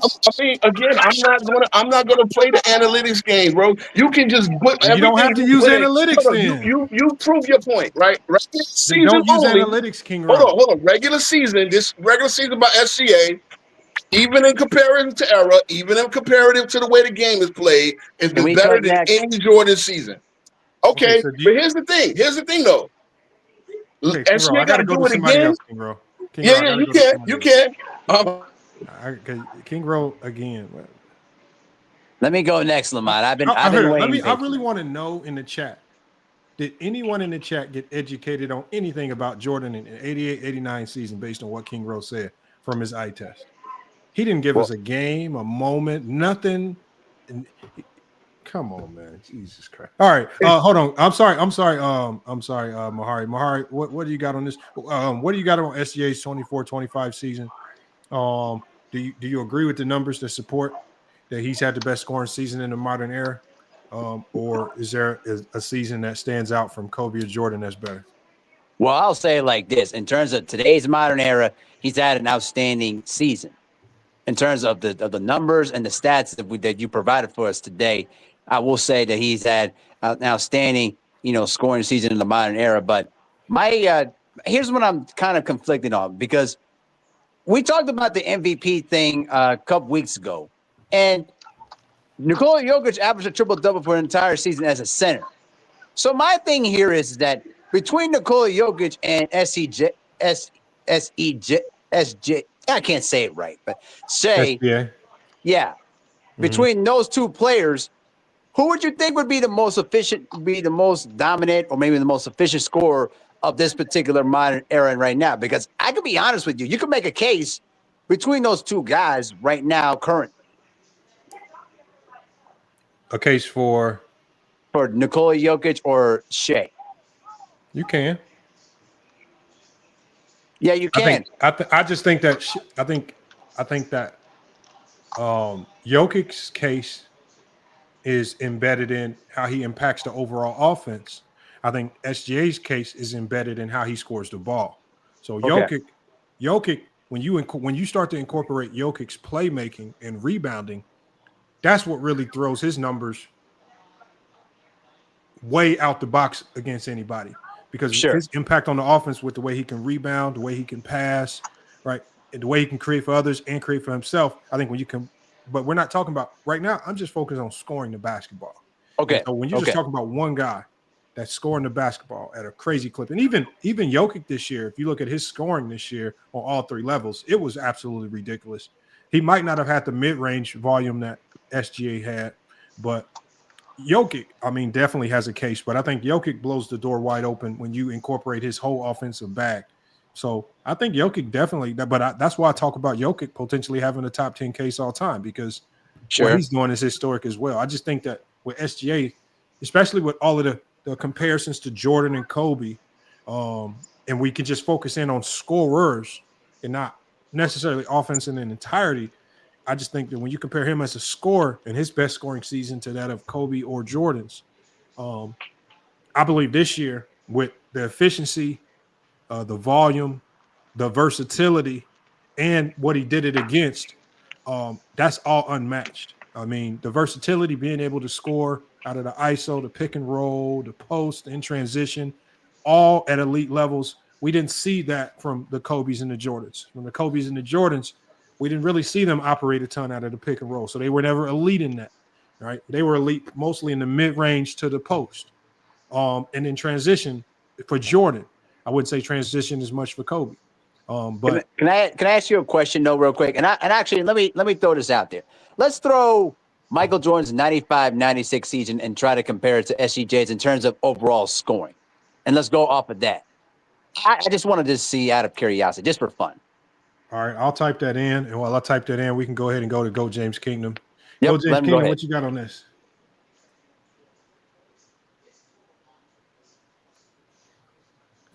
Had to unmute Hey, Go myself. James, What's good? What's brother? good? What's I'm up? there. I'm there. Yeah, Peace there and you blessings. What's good, man? Hey, Lamont, man. To be honest with you, brother, you don't need the analytics for all the stuff that you're talking about. I'm here listening to King Speaks for here. I mean, he is dying on a stake here. He just throwing anything to stick to the wall, hope it can stick, right? But at the end of the day, he talk about the eye test. You don't need none of those analytics if you have the eye test. Like everything that you said, I've been saying about SGA. I've been telling people how great of a player SGA has been on both sides of the ball. Let's not Yes, talk you about have. him on offensive side. I've been telling you that for years, that SGA is a monster when it comes to this. But my take on this whole thing is, and I want people like King Speaks Pro to help me understand this. I'm told that I'm always disrespecting eras. I'm always discrediting Jordan, disrespecting the players of the past to uplift today's players. If we cannot say today's players are better than the players of the past in any form of fashion, without you saying we're discrediting the past, how can anybody ever be greater than Mike? If you don't want to accept SGA as the greatest season, better than Michael Jordan's scoring season, who can? Like, that's the point. Like, you guys don't want to accept nothing, whether it's the stats, whether it's the eye test, no matter what we bring you, you guys refuse to accept anything. You just want us to say no one could ever be greater than Michael Jordan in anything at all in basketball. That's just it. Mike's untouchable. Like, we can't say somebody could dribble better than Mike, somebody could shoot better than Mike, somebody could play better defense than Mike. Like, we can't do this. Like, it doesn't make no sense, bro. And that's why I don't pay them no mind. I just go in on them, because at the end of the day, they're so sensitive. They're like little children. I like I'm like Gru in Despicable Me. I'll take the ice cream and just dump it on the floor in your face just to laugh at you. Because you're like a baby. We can't even talk about SGA being better than Mike. We really can't do that, y'all. Like, we really can't say, yo, this is the best we've ever seen. Oh, all right, let me share this. Can I get a quick 10-second response? Because just hold on, let me share this for Mahari real quick, and then I'm gonna let you go, King Bro. All right. So I'm gonna zoom in, Mahari, so you can see it. All right. Got you. All right, hold on. Let me zoom in.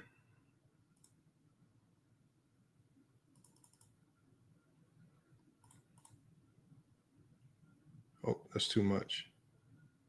Yeah, back it up just a little bit. Just a little bit. Okay. There you go. Perfect. Okay, so points per game, SGA to MJ. Points per game, SGA, higher raw data. This is 95-96 comparison. A true shooting percentage goes to SGA. SGA, clear advantage there. Usage rate, SGA. Assist percentage, SGA. Turnover percentage, they say, is even. 3-point error volume, says MJ. More attempts, better percentage. Fair enough. Free throw percentage goes to SGA. Offensive box plus minus, SGA. Unassisted field goal percentage, SGA. Play type in isolation, SGA. Play type in the pick and roll, SGA. Play type in transition, SGA. Verdict. While Jordan's 95-96 season was elite and efficient in his own context, SGA 24-25 surpasses it in efficiency, over league average, play type dominance, self-creation low, modern spacing, and defensive difficulty. SGA wasn't just efficient, he was efficient while being the system against blitzes, traps, zones, elite rim protectors, and switch-heavy schemes. MJ had a triangle flow. SGA built his offense from scratch. Advantage SGA. All right. Well, there you go. That was for Brandon Katz too, who's been talking dumb in the chat.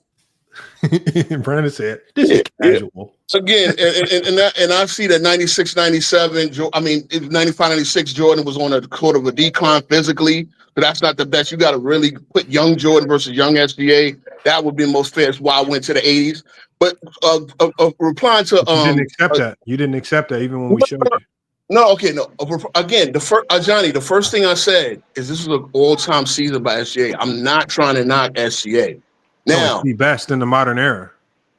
It probably is. And again, I find it funny because especially on these channels and in every basketball circle, I had to defend his MVP. He's been MVP since. I don't think he was MVP. I think Jokic was MVP. See, which is crazy. Okay, but that has nothing to do with this conversation. It does. When you say a modern era, you're not including the 1900s, are you? When you get on your movie modern, right? I'm going. That would be the scapegoat because I was going to say if you say modern era, then you're not counting Jordan. When I say modern, I typically am starting from 1990 on up. I think the 80s is its own time frame, which is it's kind of hard to compare the 80s to other eras. I think the 80s and the 70s might be closer. Those probably are in a closer boat than anything. And I think the 60s is on down. They're all in a realm of their own. So for me, I know some people don't agree. Some people go with the 2000s up because that's 25 years. I mean, that's a long time. 40 years for an era is crazy. But for me, no search to say 1980 when they bought the 3-point line.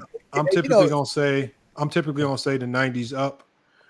But I'm not gonna argue with people that don't include the 90s because it's hard to say that the 90s is still the modern era. I mean, it's not anymore. But yeah, we 5-10 years away from saying Gilbert Arenas is no longer modern basketball. Trust me when I tell you that. Which is crazy. So I get it. No, I get it. But I mean, I'm just trying to create the biggest sample size possible because we still include Jordan's numbers in a lot of these conversations. So I'm incorporating the 90s. King Rowe, do you have a particular year in mind? Again, I'm just going to go up here. If I'm going to put up, and again, I already know what SGA has done statistically. I'm just going to put up 88, 89, either one. Can you do 87, 88? Because that was a great year statistically as well. But that 32, 8, and 8 year, then obviously then the triangle system come in. It's a whole different. So stats are not going to always. My own thing is stats are not going to always tell a story. I get it. It's a great stat. It like his. I will say this. Can we? And again, if I'm going to look at it not just from a year by year state, I need to see another 2 or 3 years before I even entertain this again. To be honest. Spent a whole 7 hours yesterday discrediting Scottie Pippen because of stats, but now stats don't tell the whole story. Who spent 7 hours discrediting Scottie Pippen? Oh, I know it wasn't me. Yesterday. Oh, it was me?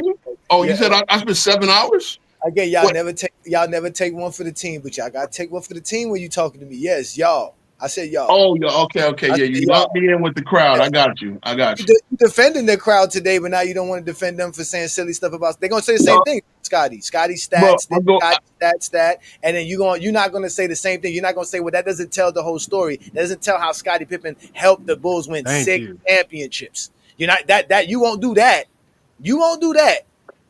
Oh, I told y'all. Let me can I say one thing? Hypocritical yesterday. This proves. No, Johnny, can I say one thing?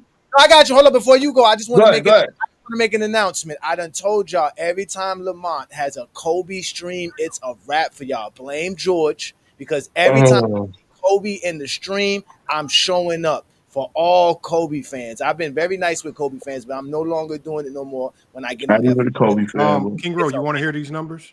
Go ahead. 87, 88, raw data points per game goes to MJ, higher volume. 35 a game to Shai's 31. True shooting percentage goes to SGA. Usage rate is even. Assist percentage, SGA. Turnover percentage, SGA. 3-point percentage and volume, SGA. Free throw percentage, SGA. Offensive box plus minus, MJ. Unassisted field goal percentage, SGA. Play type in isolation, SGA. Play type in pick and roll, SGA. Play type in transition, SGA. Final verdict, SGA more efficient relative to relative to league, better perimeter threat, shot creator, low turnover rate, far more efficient in the pick and roll and modern play types. MJ gave volume, SGA gave you precision. Winner, offensive dominance, error adjusted, SGA. See, my partner just put this in ChatGPT, and again, it's a different ChatGPT. It's also the paid for one, and it said that it doesn't. But okay, look, this is what I'm saying. I see what ChatGPT can say. You can share your screen. What I'm gonna call foul is I don't think you have enough of a sample size of those specific like isolate. Like I don't think they were keeping isolation stats in pick and roll stats. So King Roll, I'm not asking you to rely on this data. What I'm saying is this. I got you. What I'm saying is this, and what I'm saying is I'm asking you.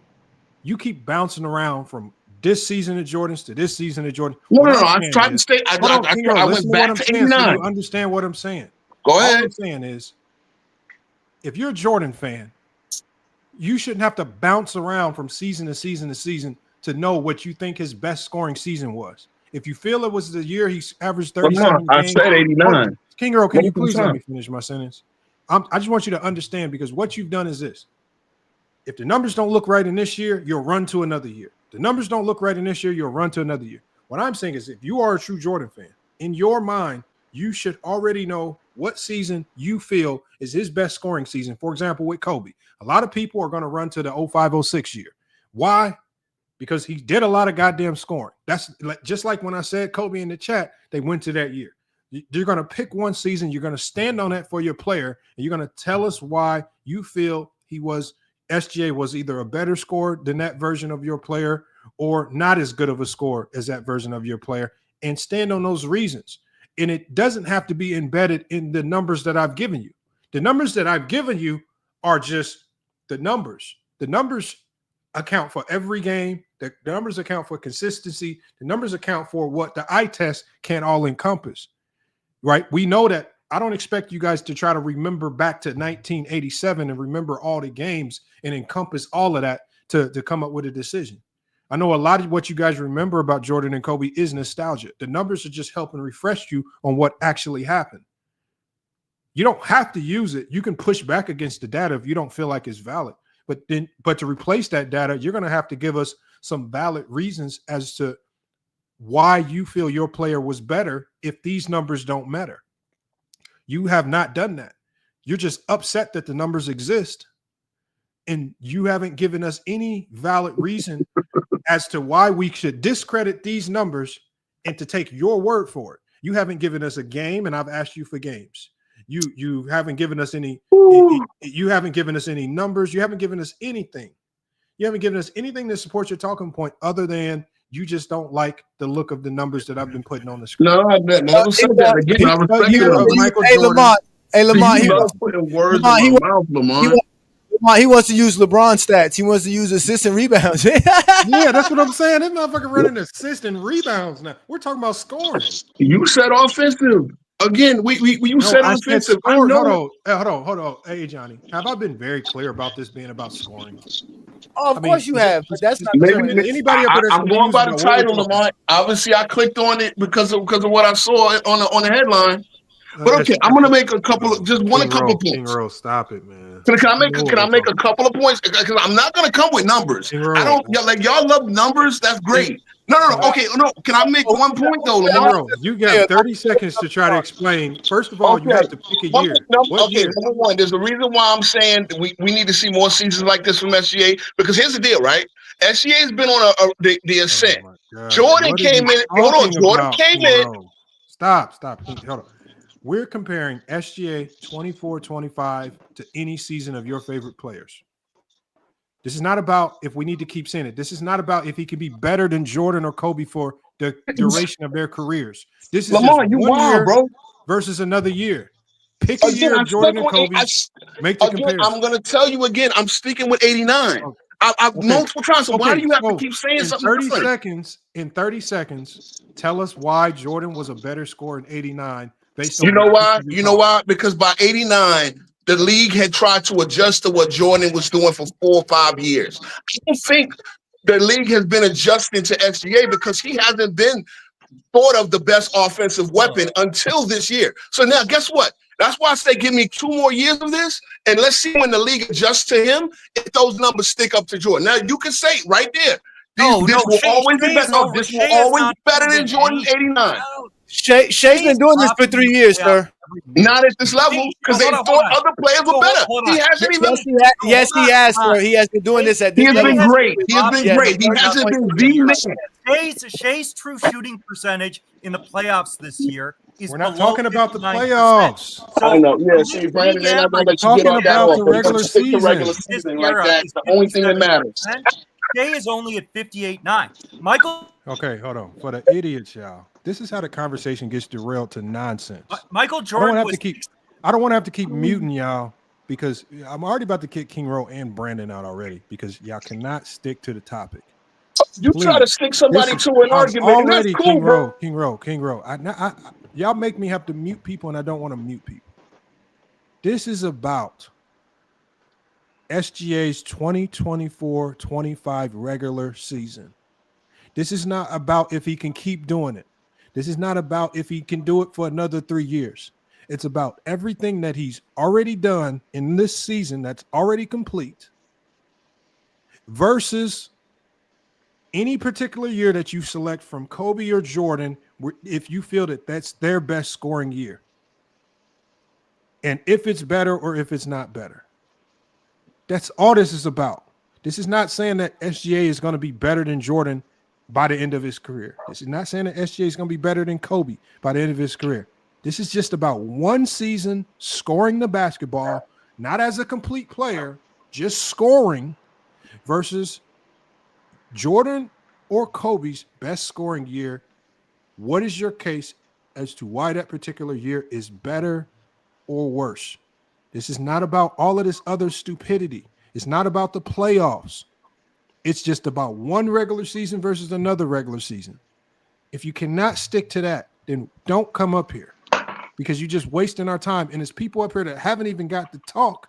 Brandon's come up here, hasn't even asked to get his turn in, and is just trying to overtalk. We got Juan Boy, we got Anime Magna, and we got Alpha, who have not said a word, but King Rowe and Brandon just want to talk about a whole bunch of stuff that's not even in the topic. Wait your turn, Brandon. I'm going to let you cook. But we got to go to Juan Boy next, who's been patiently waiting. Can we stick to the topic and not go to stupidity because you're mad about the topic? What you got for us, Juan Boy? If we're just talking statistically, you got to look at the efficiency, especially when it's related to era. And I'm going to go a little bit further because I want to know what these seasons have produced at the end. You know what I mean? So when Jordan went out there and averaged 37, 35, or whatever he's averaged, what was the end all result in all of that? You know what I'm saying? You could at least say in SGA's best offensive season, he's been the MVP and also took his team to the NBA Finals. Yeah, and he played nobody. But Juan Boy, this is not about the playoffs. It's just a regular season. So if you want to say he had a great regular season, that directly ties into it. The 68 wins, I'll give you that. But getting to the finals I don't think what he's doing in this finals has nothing to do with what he was able to do in the regular season. But the 68 wins on top of what he was able to do as a scorer, that just shows to me that his scoring and how impactful it was, the versatility, all of his numbers basically topping Jordan or Kobe in any of their best Thunder won years. 68 games. It just lends credibility. Not Shay's offense. I'm just talking to Juan Boy right now, Brandon. I'm gonna come into you after I get through the others, man. I'll do it. You don't have to overtalk. I got you, Brandon. Okay. One stream where you're not going rogue and AWOL. Go ahead, Juan Boy. But yeah, well, okay. So if we're gonna stay on topic, then yeah, you can also say that even in SGA's best scoring season, he led his team to 68 wins. Whatever Jordan's highest efficiency was, he never got to 68 wins in the regular season.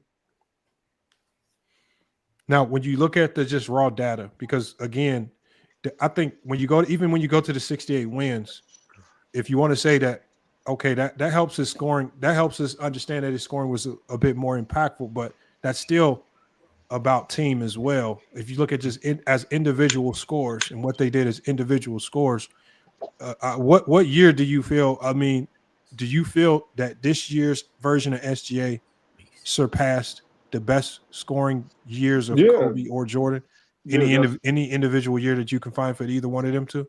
yes, because like I said, we've seen the end results of what Jordan. We at the end of the Oh, season, God. Kobe was they didn't even win 50 games when he led the league. When he in the season he scored 81. They didn't even get it out of the first round. They blew a 3-1 lead when he led the league in scoring. He His wasn't second that. best player was Lamar fucking Odom, you clown. Your mother's That's a still clown team. because That's she still had team. you. Let me go to so yours is embedded in the end result of the regular season, which I can't knock that. I probably wouldn't tie personally, I wouldn't tie it directly into the regular season result. I'm still gonna take it from a more individual standpoint, but I can get that is still a strong point because the 68 wins is not too many teams in NBA history have gotten their team this over 65 wins. He was able to do it with also while being this level of a scorer. Let me go to Alpo. Alpo, what you got on this, man? Did Michael Jordan win MVP when they won 70 wins? When they won 70 games? What year are you referring to? Was that 96? They won 72 games. I believe he was the league MVP, yes. So you think as this year SGA is better than that Michael Jordan? I'm not a Michael Jordan fan, If we're but just I'm talking just about scoring the basketball, and I put it back on the screen, you might not have you weren't up here when we put it on the screen. As scores that year, right? just SGA this that year. year. Yeah, Yep. SGA this year versus Michael Jordan 95-96. 96 was nowhere near Jordan's best year scoring. Okay, so No, I'm this just is the year asking that he because we selected. we Who talking cares about what you win. say We about talking about 96? winning too. We talking about winning No, too. hold on. So No, he you can led his tie team winning. to 70 Hold on. wins. So that's Hold on 1 second. In 95-96 as a scorer, SGA, this is the data, right? Oh, God. SGA averaged more points. The data. Higher true shooting percentage. SGA had a higher usage rate. SGA had better shot creation. It was even in turnover percentage. They actually give Jordan 3-point percentage based on relative to error. right. SGA beats him out in free throw percentage, Damn. offensive box plus minus, unassisted field goal percentage, isolation scoring, pick and roll scoring, and transition scoring.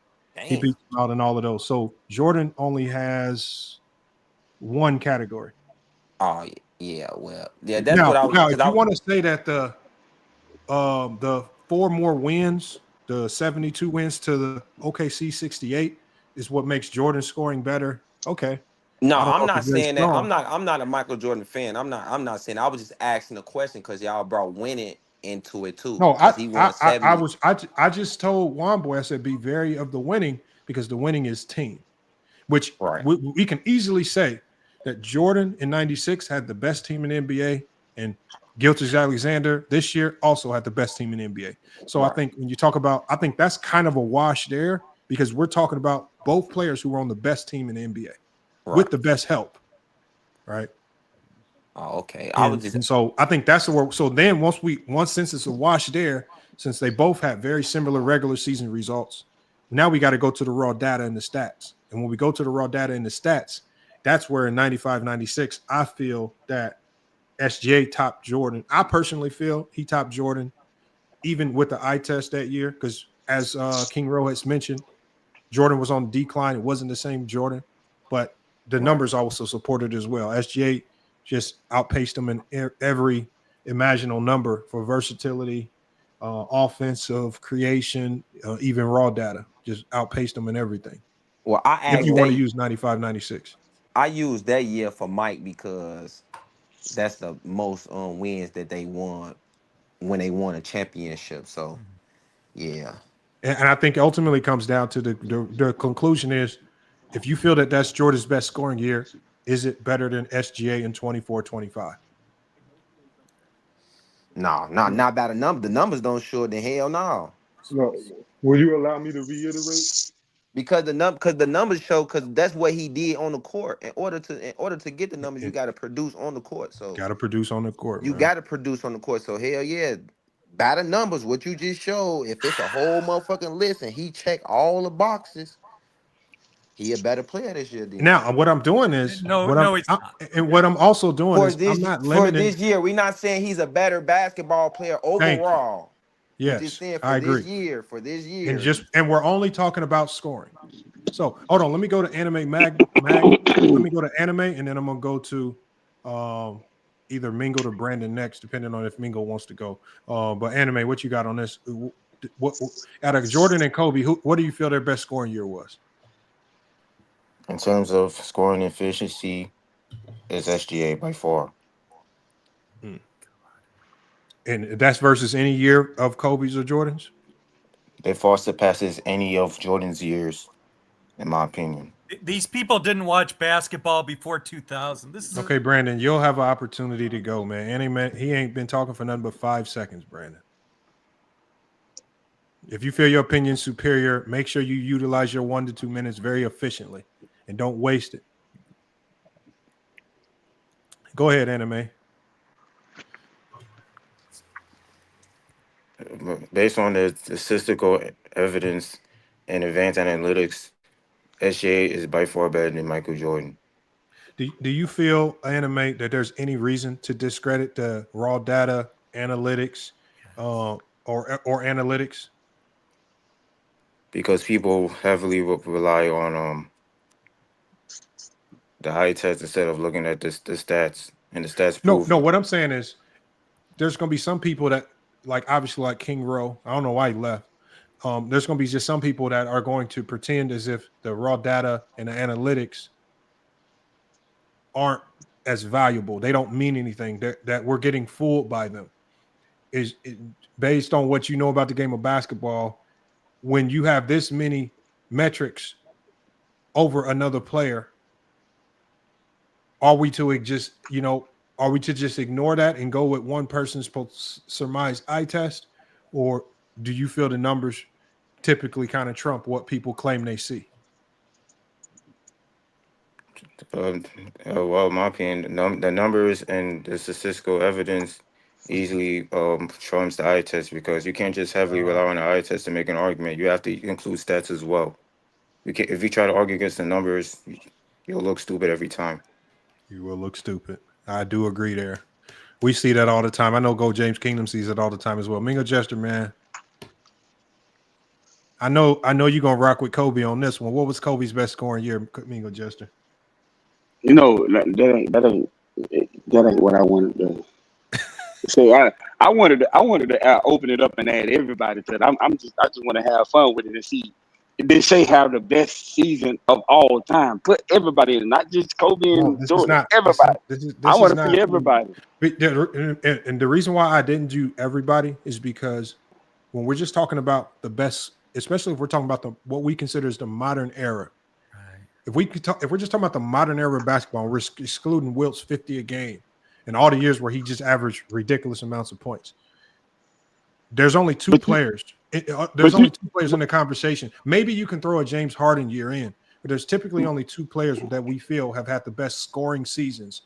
And that's either one of Kobe's years or one of Jordan's years. Maybe you can throw a James Harden year in there if you want to kind of throw an anomaly in there. And nobody's going to fight you. When James Harden was at the peak of his offensive powers or scoring powers, this shit was crazy, and he might have a strong case. But I think we all generally agree that it's either going to be Kobe or Jordan who has a scoring year that's comparable to what we just saw from SGA.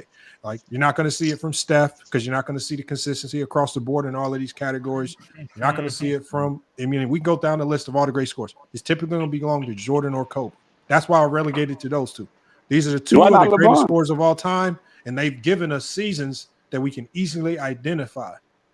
Why not as LeBron? great I scoring think LeBron seasons. is a great scorer. Okay. So if you feel like if so, give me the year and we'll make the comparison. I think 2013, I think, was LeBron's greatest year, in my opinion. I don't think But year. we're not talking about greatest year. We're talking No, about I'm talking about greatest regular scoring. season. Well, let me see, regular season. We're only talking about scoring the ball. Let me see. Scoring. Yeah, no, okay. Regular season. Let me see what's his greatest regular season. What not remember, but greatest scoring is like, so what you did scoring. Yeah, that's what I'm saying. Scoring. That's what I'm saying. Greatest regular season scoring. I would say 09, I think. That's when he like averaged like 30 something. Like in 09. LeBron couldn't even shoot in 09. It's not 09. Okay, so one of them years he averaged like 30 the only reason why I didn't put LeBron in it is because, again, with regards to the versatility, I mean, Bron maybe, I don't know, but I don't know if his best scoring seasons are looked at in the realm of Kobe's best scoring seasons or Jordan's best scoring seasons. I disagree.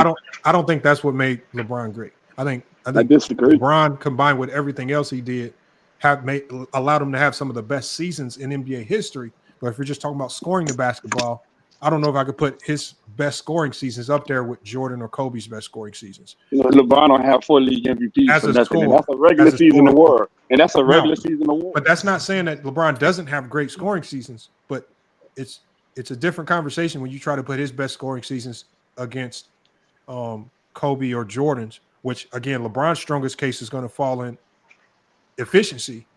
And that's where his case might fall. But again, it's just going to get dicey. Okay. Well, go Jordan 91 then. I just go Jordan 91. All right, Jordan's best scoring season is 87-88.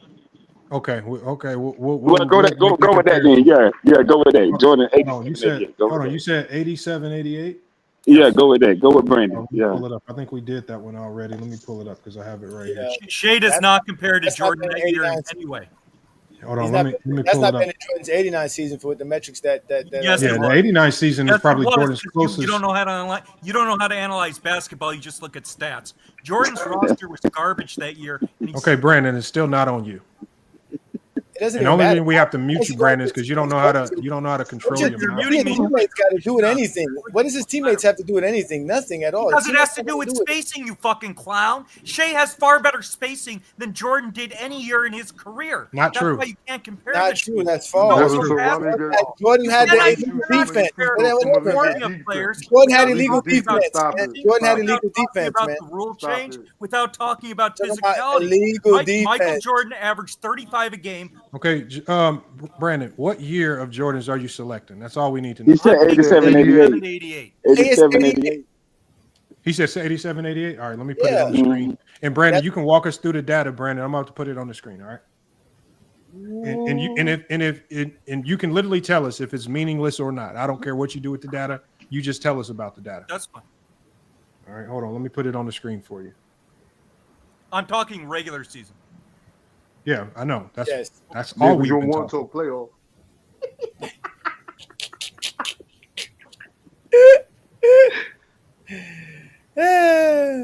And the funny thing about it, you talk about, Jordan had this, that, and the third. SGA don't have no major.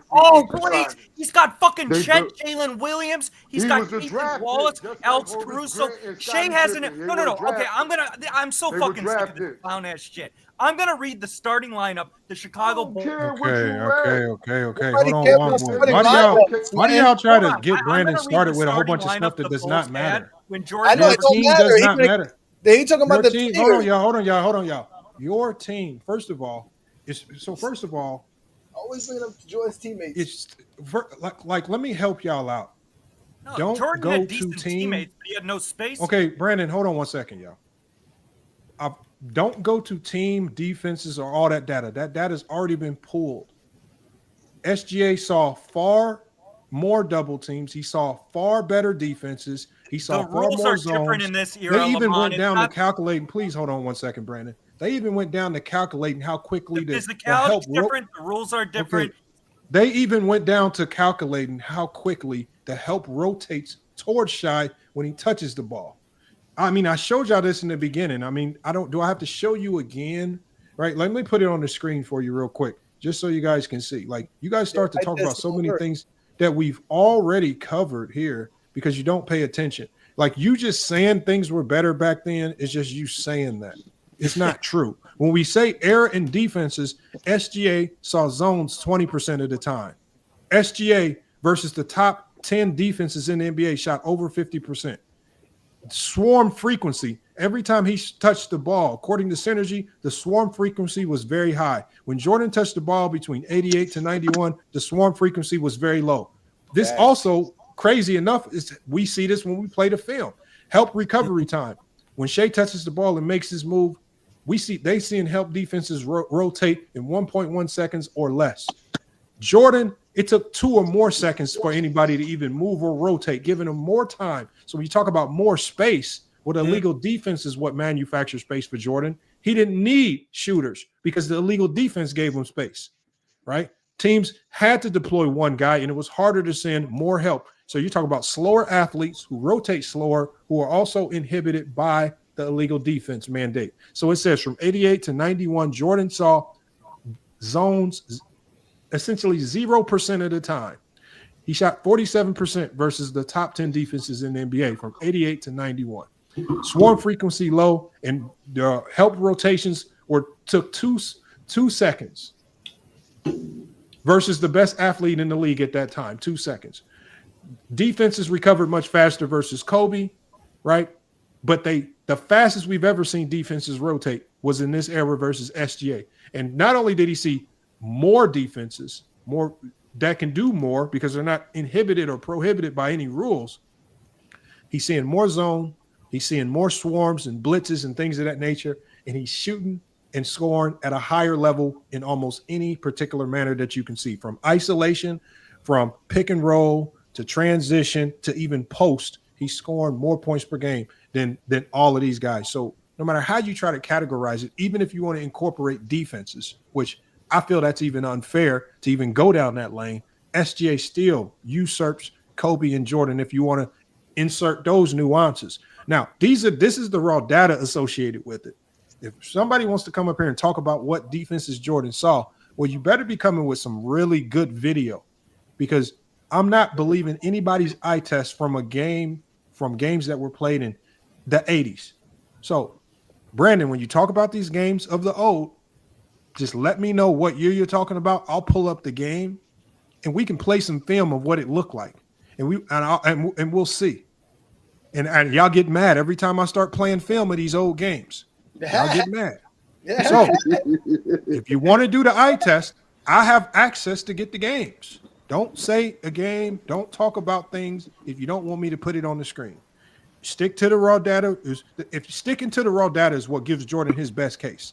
There's a way to frame this for Jordan if you stick to the data, but if you start incorporating all the other bullshit, it just separates SGA farther and farther away, right? The unassisted ISO points separates him farther away, right? If you want to get to the nuances of this, the play type and versatility separates him farther away, right? The analytics separate him farther away, right? The shooting percentage, the efficiency and volume separates him farther away.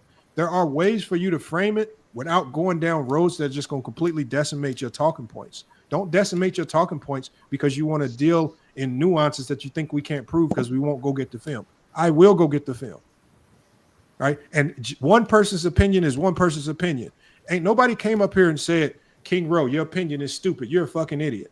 Brandon, you call people all these names, and you have very, very little to give to the game of basketball, nor do you say anything that's actually impactful.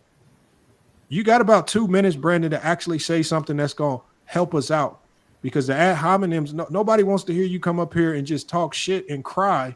We're trying to get real basketball talk. Get to the real basketball talk. All right. That's all we want. Okay. I like Shai. His season does not compare to any of Jordan's best seasons for several main reasons. Number one, you have to look at efficiency relative to era. When you look at Jordan's efficiency, didn't we just do efficiency relative to era? No, you're just fucking muting me 4 seconds in. I want to get my. Let's remove Brandon again, just to save you some time, Brandon. We did efficiency relative. Hold on. Just to save some time, Brandon. King Rowe said the same stupid thing, and when we did all of these stats relative to era, SGA was still on top. So pick a year and we'll do all of the That's numbers it. relative to era. So to save you some time, Brandon, don't tell us in general, pick a year of Jordans and we will pull the data up relative to era to show the people, as opposed to going off what you claim it is. I can put it on the screen. What year? I just said 1987 to 88, Jordan's efficiency relative to era is better than Shai's. Jordan's a better post player. He had worse spacing. Jordan had a complete garbage starting lineup in 87 to 88. He had absolutely no spacing. He was still more efficient relative to era than Shai. Shai is a good mid-range shooter. That's okay. Let me share my screen. He just said don't bring up team. Don't bring up team. Yeah, hold on. Let me share my screen. Hold on, y'all. Because again, we don't have to just listen to stupidity. Here's everything era adjusted relative to era right here. Right. So when we go relative to era, points per game, raw data, they give it to MJ. Higher volume, right? True shooting percentage, y'all. Who gets that? SGA. Higher true shooting percentage relative to era. It says right here, more efficient relative to era. Usage rate, even relative to era. SGA. Assist percentage, SGA, relative to era. Turnover percentage, SGA, relative to era. 3-point percentage in volume, SGA, relative to era. Free throw percentage, SGA. Offensive box plus minus relative to era, they actually give it to MJ. Unassisted field goal percentage, SGA. Clear ISO advantage relative to era, they give it to SGA. ISO scoring, SGA. Pick and roll scoring, SGA. Transition scoring, SGA. Relative to era, all of these things are still better. What are you talking about? Relative to era don't change shit for Jordan. Just because y'all throw these fancy little relative to era stupid terms in there, y'all act like it's going to make a significant difference. It don't make a difference just because you think we can't go get the information. The information is now in front of you, Brandon. Okay. You just lied. Right. The stats on the page show Jordan was +7 efficient using true shooting relative to era. Shai is only 6. Your own fucking stats cook you. What does it say right here? Your own stats cook you. You guys can't. What does it say on the screen, you guys? Can y'all read? Can y'all read? Hold on. Can anybody on the channel, can y'all read what it says for shooting percentage? It says SGA 63%. League average is 57%. Jordan shot 60%. League average was 53%. It says SGA more efficient relative to era. More efficient relative to era. More efficient. Not the distance between the average. Are you more efficient than the average? He's more efficient. It says it right here. SGA more efficient relative to era. More efficient relative to era. Don't know how you want to slice that. And that's true shooting percentage. That's just, again, stop going on losing points. Stop talking on losing points. Now, if you have an issue with why it says SGA, we can ask it. But at the end of the day, it's still relative to ever. It gives it to SGA. Just want to argue. We got to side on stupidity because people just don't want to accept the math. It's just better. The fact that we got to not only take analytics, but now first of all, we dealing with the idiots who say they don't like analytics. What they do is they then make the analytics more complicated because they say, oh, the analytics relative to error. So we now have to even complicate the analytics even more and make them relative to error just to try to come to numbers that look closer to you guys, and it's still not giving you the results that you want. Then they be looking dumb because they got to use analytics for their players. Christ. Then they be looking so dumb. Then Lamont, they be looking so dumb. Hold on. Hold on. Yeah, go ahead, ask it. Go ahead, take it. But another thing to Lamont is, so because Jordan's competition is weaker and he could be dominant versus, again, that's what Michael Jordan's the only person that is greater than anybody else because he could beat on his era. What does his era, who shot 53%, compared to an era that shoots 57%? Like, that doesn't make no sense. Because SGA is way better. Okay, so hold on. So Brandon was talking about the difference from the league average to what they actually did. So now it's going to explain to us why SGA's was actually better relative to error. All right. So let me let it break it down.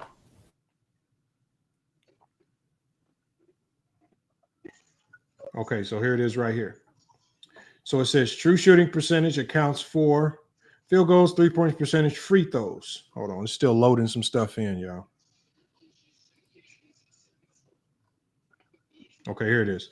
It says, what really matters is how much more efficient the player is than league average at the time. This tells you how dominant a player was relative to their peers, which is what matters most in cross eras. It says the numbers. So it says right here, SGA, 63%, league average 57%, plus 60 points. Jordan, 60% to the league average of 53%, plus 73 points. So at first glance, this is for Brandon. So it literally says, so at first glance, Jordan has the edge by 73 to SGA 60, right? It says not so fast. In 1988, defenders could be far more physical, yes, but there was no three-point threat or need to guard spacing. MJ took fewer high difficulty shots like deep threes, side steps, pull-ups, pull-up triples, etc. MJ's mid-range game was guarded one-on-one without complex modern help schemes. In 2024-25, SGA faced elite defensive help, drop coverage, heavy switch schemes, gap pressure, blitzing, pick and rolls, defensive schemes specially designed to shut down creators like him. And he still maintained a 63% true shooting percentage on high usage, which is almost unheard of in the modern game.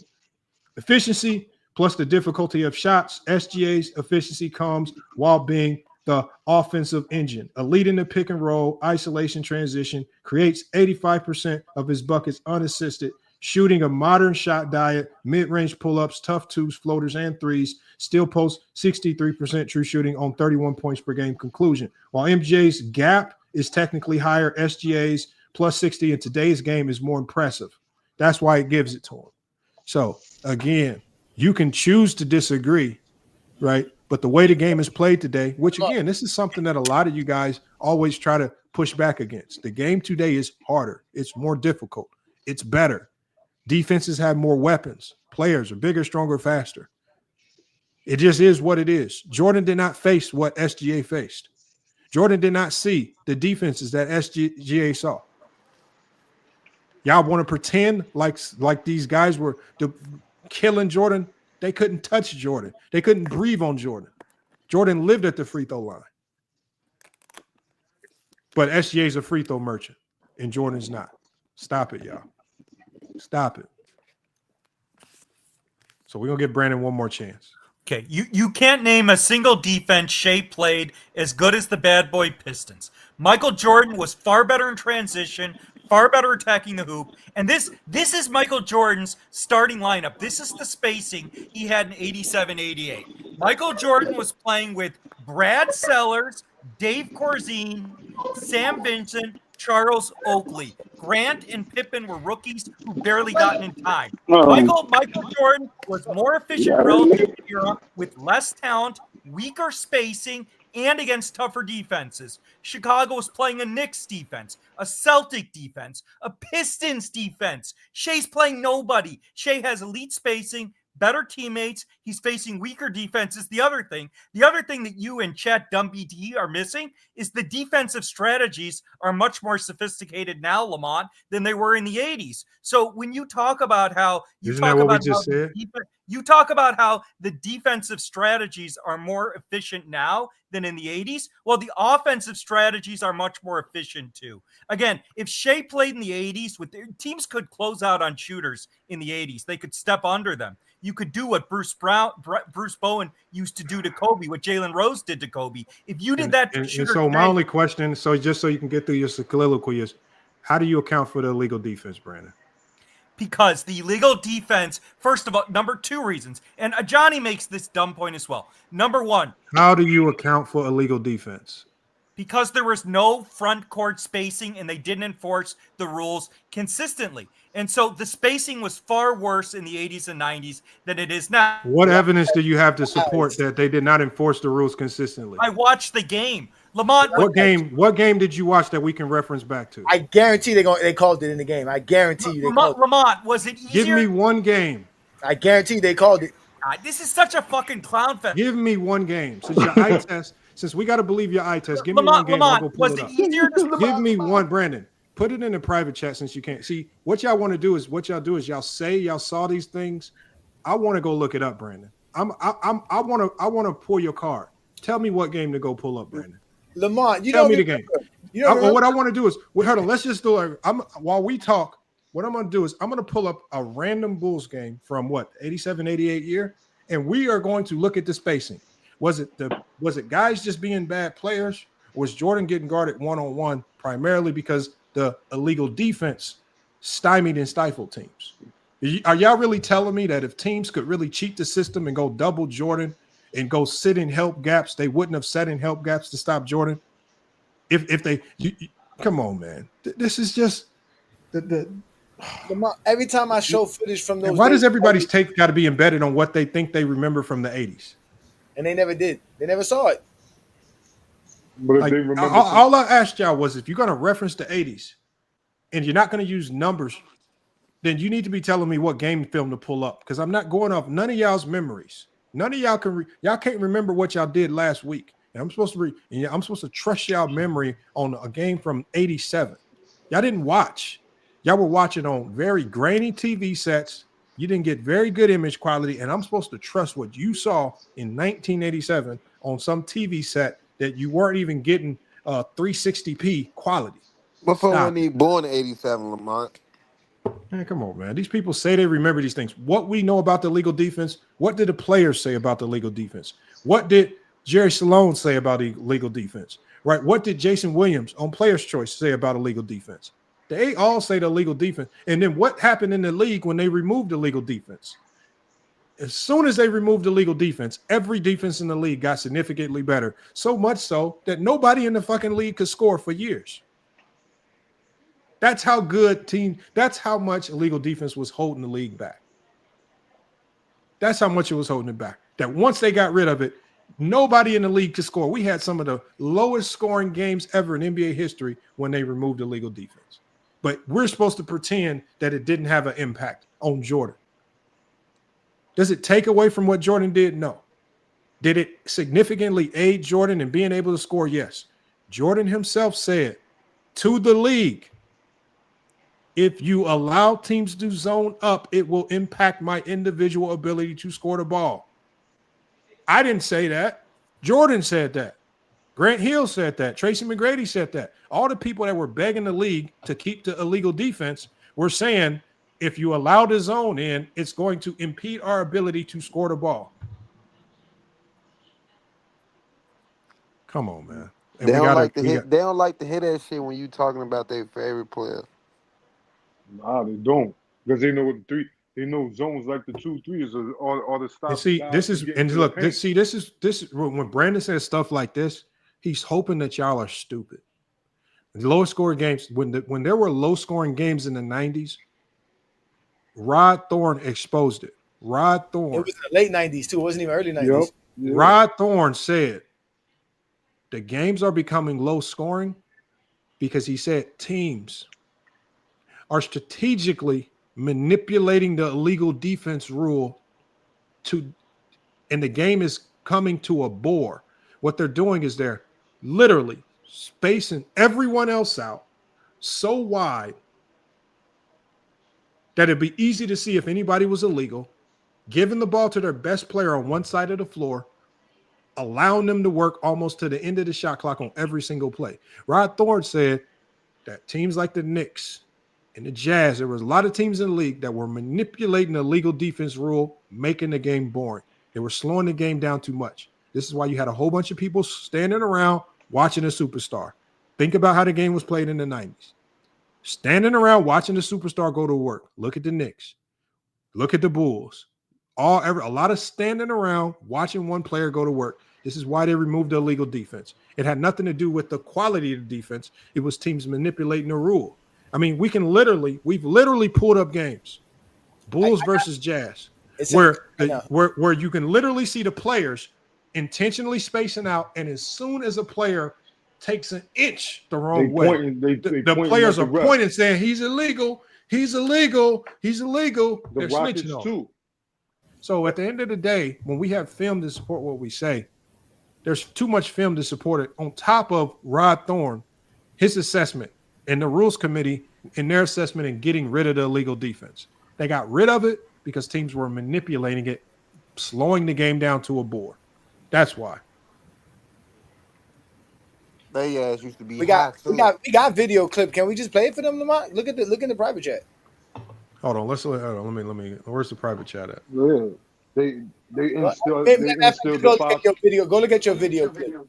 They The instilled first the You have it in the. You have it in there. I just put it in. Of course, I just did. The first Friday night exposure on FYF was about this. Go ahead. Oh, here it is right here, y'all. Let's play this clip. Let me stop sharing my screen. Let's play. Jordan hustles it up court, takes it right of the lane, goes baseline, picked up by Buck Williams.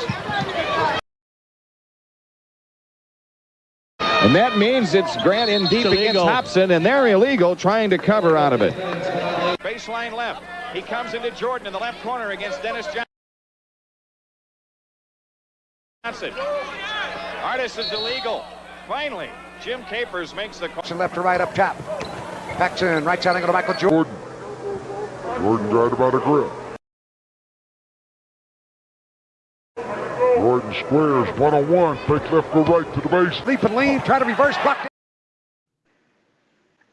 Get that shit out of here.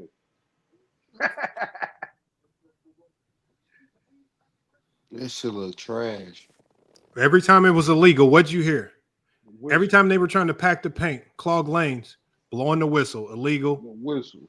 And the problem with the illegal defense was it was almost like getting a tech. You got a free throw out of it. Because you got people. So at the end of the day, if you're in a close game, you got a tech on the second one. That's how much it happened. That there was physically a tech on the second one, Lamont. That's how much. Brandon says if I replace Jordan with Shai, would the Bulls have won 6 titles? Brandon, go buy NBA 2K, and I want you to go simulate that. I want you to go simulate. Hey, if ask me, if Shai was on the Bulls in 1988, they would have never fired Doug Collins, and Phil Jackson would have never had a job.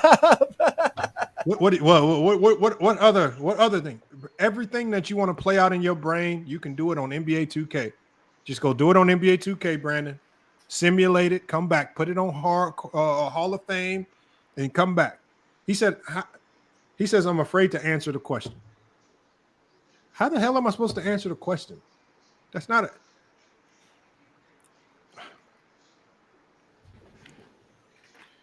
I guess. He just want to argue. He says shit. That's my exact point. Over the last 2 days, I've been doing topics where there are very clear and concise answers, but we have people come up here who just want to argue. They want to argue about, like, a lot of people that are coming up here. They're not even selecting a year that they feel is superior. They're just running and picking any year, and then when the numbers and analytics don't align, then they're just crying about the results. Don't cry to me about the results.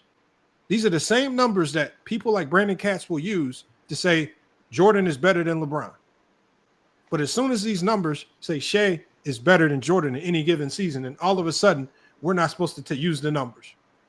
If y'all ever listen to Brandon, he'll use defensive box plus minus, all these analytics to make his case whenever they favor his player. But then all of a sudden when they don't favor his player, now the numbers don't mean nothing. Now we have to start considering teammates. Now you want to blame Jordan's teammates and spacing and all that stuff, right? As if we're stupid. That's when feelings come involved. Yeah, but back in whenever he want to go to Jordan's best year, scoring, whether it's 88, that's the team that was drafted. That's the team that was drafted. Okay, SGA is doing the same thing with the team that was drafted outside of Hartenstein and Caruso. Everybody else is homegrown. Everybody homegrown. From J-Dub, Isaiah Joe. Hey Johnny, do you got Hoop God on an IG or something?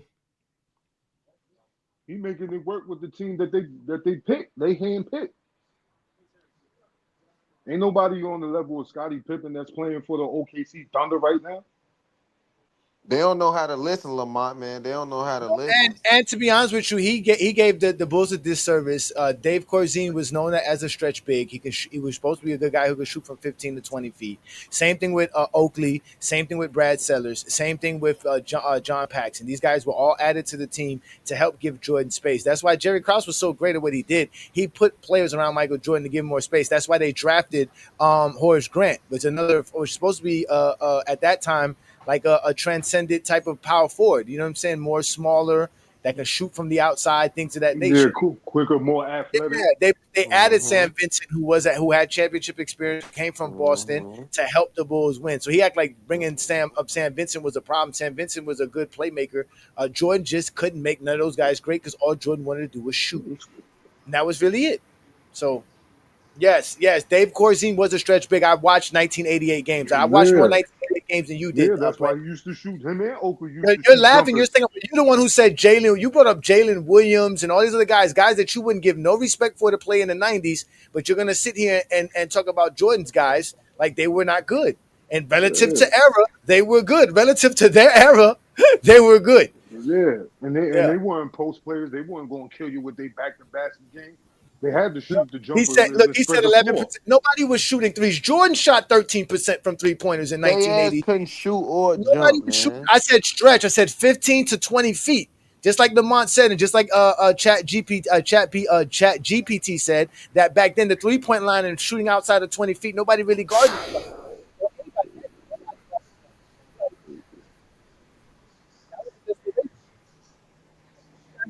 Yeah, they was giving them jump shots. We got everything here. This is why none of y'all can show up on FYF on Go James Kingdom with your nonsense. You can stay safe in the comments though, because we gave you a chance. You said 1988, and Jordan's 1988 season wasn't more efficient or better than SGA's. Yeah.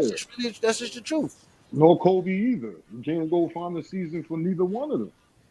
There is no more spacing than illegal defense basketball, sir. None. It dictates the rules within itself dictates where you must be as a defender. That's more space than anything. There's no rule that dictates where any defender could be in today's NBA at all, other than being in the paint for 3 seconds, which in today's NBA is called the 2-9 guy. So that means guys are still in the paint for about 3 seconds. And mind you, if there's somebody in the paint in today's NBA, you can be in the paint as long as you want to. It's only when there's nobody in the paint you cannot be in the paint in today's NBA. Yeah, it's 3-second violation. It ain't a horrible take. It's basketball take, Brandon. You get cooked just like the rest of you, Zesty Jeffries. I told you, y'all don't even want to bring up Kobe Bryant because we already know Kobe Bryant was never this efficient in basketball. Never. Yes, we just showed you the illegal defense rules were not only enforced so much that they say if you get a second one, it's a tech. That's how much teams were trying to do it, and how many times it was called. He can't listen or read. And imagine this right here, hey Johnny. Imagine, let's say, for example, you're in a game with the Chicago Bulls, and you already have one illegal defense. Jordan has the ball with 30 seconds on the clock in the fourth quarter. Are you really going to risk illegal defense at that point in the game to send them to the free throw line for an easy point and the ball back? What I mean, this is the impact of illegal defense. And this is what I mean when I say the illegal defense was significant, because always as a defender, in the back of your mind, you have to literally say, do I take this risk to be illegal, or especially if I'm in a late game situation, or do I allow my defender to try to guard Jordan one-on-one? Because if I get illegal, if the other team points it out, if we get exposed, then I'm giving them a free throw and the ball back. It's always in the back of your mind as a defender. It's just like playing with 5 fouls. You know why people with 5 fouls defending are compromised? It's why they get attacked the most is because they're compromised now, especially if it's a star player. They don't want to foul out. They don't want to put themselves in a situation where they get removed. They don't want to put themselves in a situation. So, it's just like playing with 5 fouls. You cannot defend the same. You cannot defend the same knowing that there's an illegal defense rule that prevents you from closing up gaps. All right, playing gap protection versus the stars. All right. There's significant penalties to doing those things, but y'all act like, and this is when we talked about Draymond, even what LeBron James said in his one of his shows with Steve Nash. He talked about there's so much that goes on in the game that just a lot of fans can't understand, like thought processes. Like I want you to put yourself as a defender in the 90s, and the game is close, and you're in the fourth quarter, and you have to defend Jordan, and that illegal defense rule is in play. How much are you willing to risk to go be illegal? Right? This handicaps you as a defender. Just like having 5 fouls will handicap you as a defender. But y'all act like we're supposed to just pretend that illegal defense did not have any significant impact. I got more, Lamont. I mean, I know you got more. I got more because you know what, Lamont, we might as well just give it to them because they be trying you, Lamont. I be hearing people talking about you in these streets, man, these YouTube streets. They really upset with you. But all you do is provide information and proof. And then what makes it bad is that you have my help alongside of it, especially on a show like this type of show. So again, you can go ahead and show them 1992. We can show them. Here, I found Hoop God's comment. I'm gonna see if Hoop God hits the link. I'm gonna give him the link. He's never gonna hit the link. He's a coward. You don't even gotta worry about young Mike. Okay, so Hoop God, I'm gonna give him the link. You can send it to him. And while you send him the link, let me go ahead and play this clip for them. There was Karl Malone, and of course the Bulls wanted to give help on him. So in response, the Jazz would space their offense like this, leaving the corner completely empty and positioning all 3 players above the foul line. In today's NBA, this would be pretty dumb. The lowest defender would give help, and then the 2 other defenders would zone up on the weak side. Because the offensive players are so close to each other, it would be an easy cover. But that was illegal defense in 1998. In fact, the Bulls got called for 4 illegal defenses in just the first half. 3 of them were because of that Jazz 3-man alignment. The illegal defense rules of the 90s fundamentally changed how the game was played. Offenses would try to game the system by strategically placing players on the weak side above the foul line. And defenses would do their best to adapt while staying within the rules. It all led to a lot of isolation and standing around on offense. And in my opinion, it limited creativity. The Jazz ran the same plays with the same spacing over and over again in the final. Karl Malone. Eventually,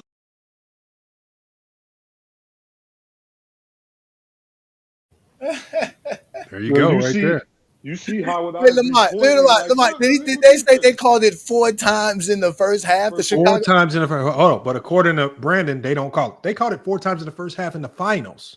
Low basketball. You want us to believe that they weren't calling that thing in the regular season? Come on, man, stop. If there was any time not to call it, it would be for the Bulls in the NBA Finals. They called it against the Bulls 4 times in the first half in the finals. But Brandon wants us to believe that they didn't call it at all. Stop. How many times did they call it in the game? Yeah, that's just the first half. Check this out, because you've been in the comments all day screaming and yelling and crying. How about you go to Dookie and them? Go to Angry Sports and them. Go to Michael Jordan Fans Are the Worst and them. Go to Zesty Fitness in France. Go to them where they tell you all the lies you want to hear. Go to Meltdown Sports. We can hear all the lies you want to hear. They ain't got no creativity. We don't care about your feelings, man. And at the end, I don't know. And they get mad because I give them like if the information said otherwise, my opinion would be different. The problem is the information, like everything that we use to judge what a great score is, SGA is on top of that. For example, let's say even when we pulled up, what are those years that we had for Kobe? 87, 88, right? No, that was for MJ. 87, 88. Yeah, well, MJ versus SGA, we had 87 and 88.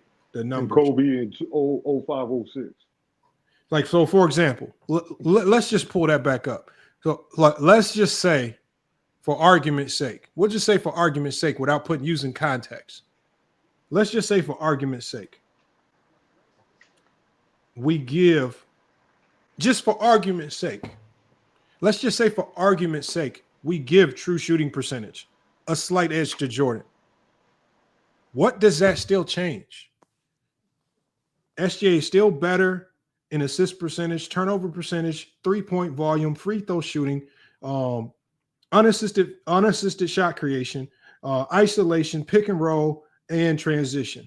He's still better in the majority of the categories, even if we are willing to concede and not even use context for true shooting percentage, which in this case, SGA wins out because he just did it in a time where the defenses weren't handicapped by the illegal defense that I just showed y'all on the screen. 63% true shooting percentage versus the defenses that SGA saw is absolutely ridiculous. And the crazy thing about it is that y'all won't even give them credit for that. Y'all will fight. Like, y'all will fight that and try to pretend that what Jordan did was better, even though we will probably never see another guard do that again. Jordan never shot that percentage in an era where defenses weren't as significant. Y'all fight the obvious, man. And even to get to these numbers, what did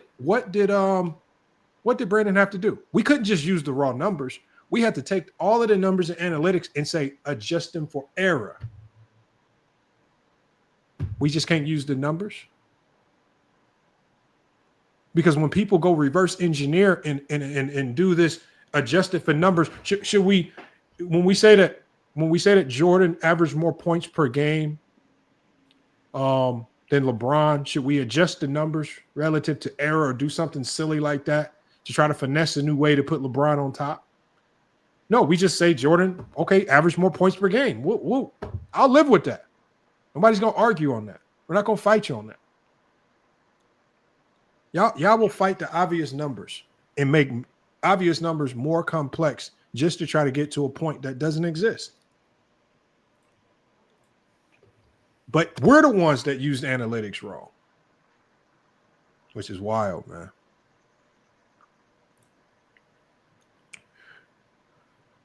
Peter Backjuice, the link is in the chat for you. I don't know why y'all keep saying drop the link when the link has been in the chat, man. They be scared of my man. They be bap. They don't be. I literally put the link in the chat like every 2 minutes, and then y'all will say, "Where's the link?"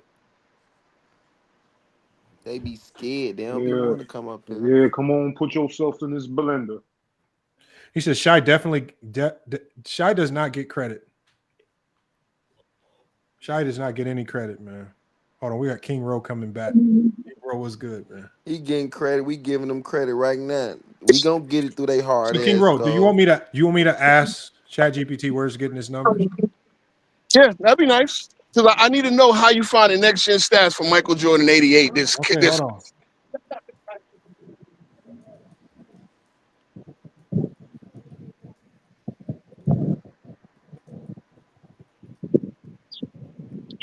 Okay. I'll put it on the screen here in a second. I mean, why don't you just pay for a Synergy subscription and then you'll see? But okay, well, I already got that, but I'm not. I don't play the. See, hold on. First of all, me and my partner do got it. See, you think you the only one that's on some shit? Look, I know how it goes. I already browbeat ChatGPT and do my GOAT list the way I want. You can do that. Who does your partner coach for? Say again. Who does your partner coach for? Who's he coach for? Yeah. Oh, I don't. Okay. I thought you was talking about the ChatGPT paid version. So you first asked me about ChatGPT. Now you're talking about Synergy, whatever that is. Again, I need to know where you finding the next gen stats for Jordan. Okay, so when you pay for, hold on, so King Rowe, let me help you understand some things Go about ahead. ChatGPT. When you pay for ChatGPT, and actually I'll do a tutorial for you guys one day. But when you pay for it, there's something called plugins. So when you go to the plugin, hold on, King Rowe. When you pay for ChatGPT, what you can do is you can pay for plugins that link your ChatGPT to databases like a Synergy or certain databases. Because there are some websites like Synergy or Basketball Reference that don't let ChatGPT do something called crawl their website to get data. And they make you pay. And hold on, King Rowe, because you're pretending as if you understand what I'm saying and you don't. Come on, you're being very condescending. I'm listening. I just want you to listen. So when you connect your Synergy account to ChatGPT, ChatGPT can then cross-reference everything that we put into it with the Synergy data because we are using the Synergy plugin or using the Basketball Reference plugin. And there are thousands of plugins, some that are free, and there are some that you have to pay for that give ChatGPT more research power than the typical versions. So that's a lot of word salad, but you have not told me. It's not word salad, King Rowe. All I'm saying is this, King Rowe. If you understood what it was, you wouldn't be asking these questions. The only reason why you asked me honestly don't care. Let him finish talking. You came up here. You do care because you came up here and asked, where is it getting all this data that I've never seen? No. I specifically said next gen stats from Michael Jordan, like swarm percentage and stuff like that. I don't believe that was kept. Okay, so hold on. Let me share my screen. Go on, boy. Hold on. Let me share my screen. Oh, hold on. Right here, King Row. So we're gonna break through all the things that it's used. So it says, advanced box score stats. It says these retro calculated stats come from traditional box score stats, team data, tracking data from basketball. That's one. Okay, King Row. Hold on one second. Let me mute you so you can hear. So one is the basketball reference plugin. Play type estimate, points per game, ISO, pick and roll, and transition. Obviously, it's using the b-ball breakdown, thinking basketball. It says right here, researchers like Ben Taylor's. I'm using that plugin, bad picks, and it says synergy, right? Because I have all those plugins in here. Also, when it talks about reputable historians and analysts, it talks about Ben Taylor, B-Ball Index, which is a plugin that I'm using, Basketball Reference, which is another plugin that I'm using, and Synergy, which is another plugin that I'm using. That's where it's getting from. When it talks about unassisted field goal percentage, right, it's using B-Ball. That's easy to catch. That's easy to catch. Hold on one second. When I'm talking about unassisted field goal percentage, it uses the B-Ball Index plugin. It's also cross-referencing that with things that coaches say, like Phil Jackson, Tex Winters, who confirmed MJ was partly system fed in the early triangle, right? So they're anecdotes, right? Can you hold on one second? Can you hold on 1 second, please? Lamont, do you think he's right all the time? Do you think? Okay, Willie, King Rowe. Why do y'all always choose to try to talk when I'm just trying to read information? If you ask where it came from, don't get mad when it's telling you where it came from. Do you think he's right all the time? You basically telling me anecdotes. You're not telling me nothing. Can you please hold on as I get through the information? When I'm done, it's on you to ascertain if it's credible or not. So, summary for King Rowe. So, advanced stats. He thinks he's right all the time. Okay, so advanced stats, shot zones data, historical breakdowns, game film analysis. Come on. Coaching commentary, right? All of that combined lets us retrofit next gen logic onto Jordan's game. So again, now let me ask you, King Rowe. Where do you get your data? Yeah, I don't use data, sir, and I made that perfectly clear. I don't use numbers. So no. Here's the deal. So because at the end of it, you take all of that for 10 minutes. Okay, King Rowe. So this is what it comes down to. Do we believe the data or do we believe you? Definitely. If the data is anecdotal, it is what it is, bro. Look, I've already conceded that SGA had a great season. Look, you asked me for another number. Well, guess what? Jordan's best 4 seasons, PER, and I know PER does take defense into account, but it's mostly 4 seasons. I'm talking about one season. Okay. Again, 1 season. All right. So the season that I chose, the season that Brandon chose, Jordan had better PERs than SGA in those seasons. Okay. Are we dismissing? So that's one way to use an argument, right? What is PER? It's the Hollinger stat. I know it accounts for defense as well, but it's mostly offensive. It's not included. Okay, what's not included? We're talking about scoring stats. So PER is not okay. So now you want it. Okay, again, no, because you've already lied and say it's not offensive. King Rowe. I didn't tell it what analytics to choose. It chose the scoring analytics. Now, if you want, I gave you an opportunity, King Rowe, where I said, if you don't like the analytics that it used, then you can select what analytics or metrics you want it to use, and it can make. And I just said PER, sir. But I just said PER. So, do you want me to tell it to incorporate PER? Incorporate PER, yeah. Because again, Jordan has 4 seasons better than this. Hold on. For ACA. Okay, so if you wanted to incorporate PER as if that makes Jordan's case stronger, okay. So as I do that, why does PER make Jordan's case? Why does that make Jordan a better scorer in any particular year? Because that encompasses a lot of the overall offense, scoring numbers, and everything else, right? Scoring efficiency, all of that's kept the PER, right?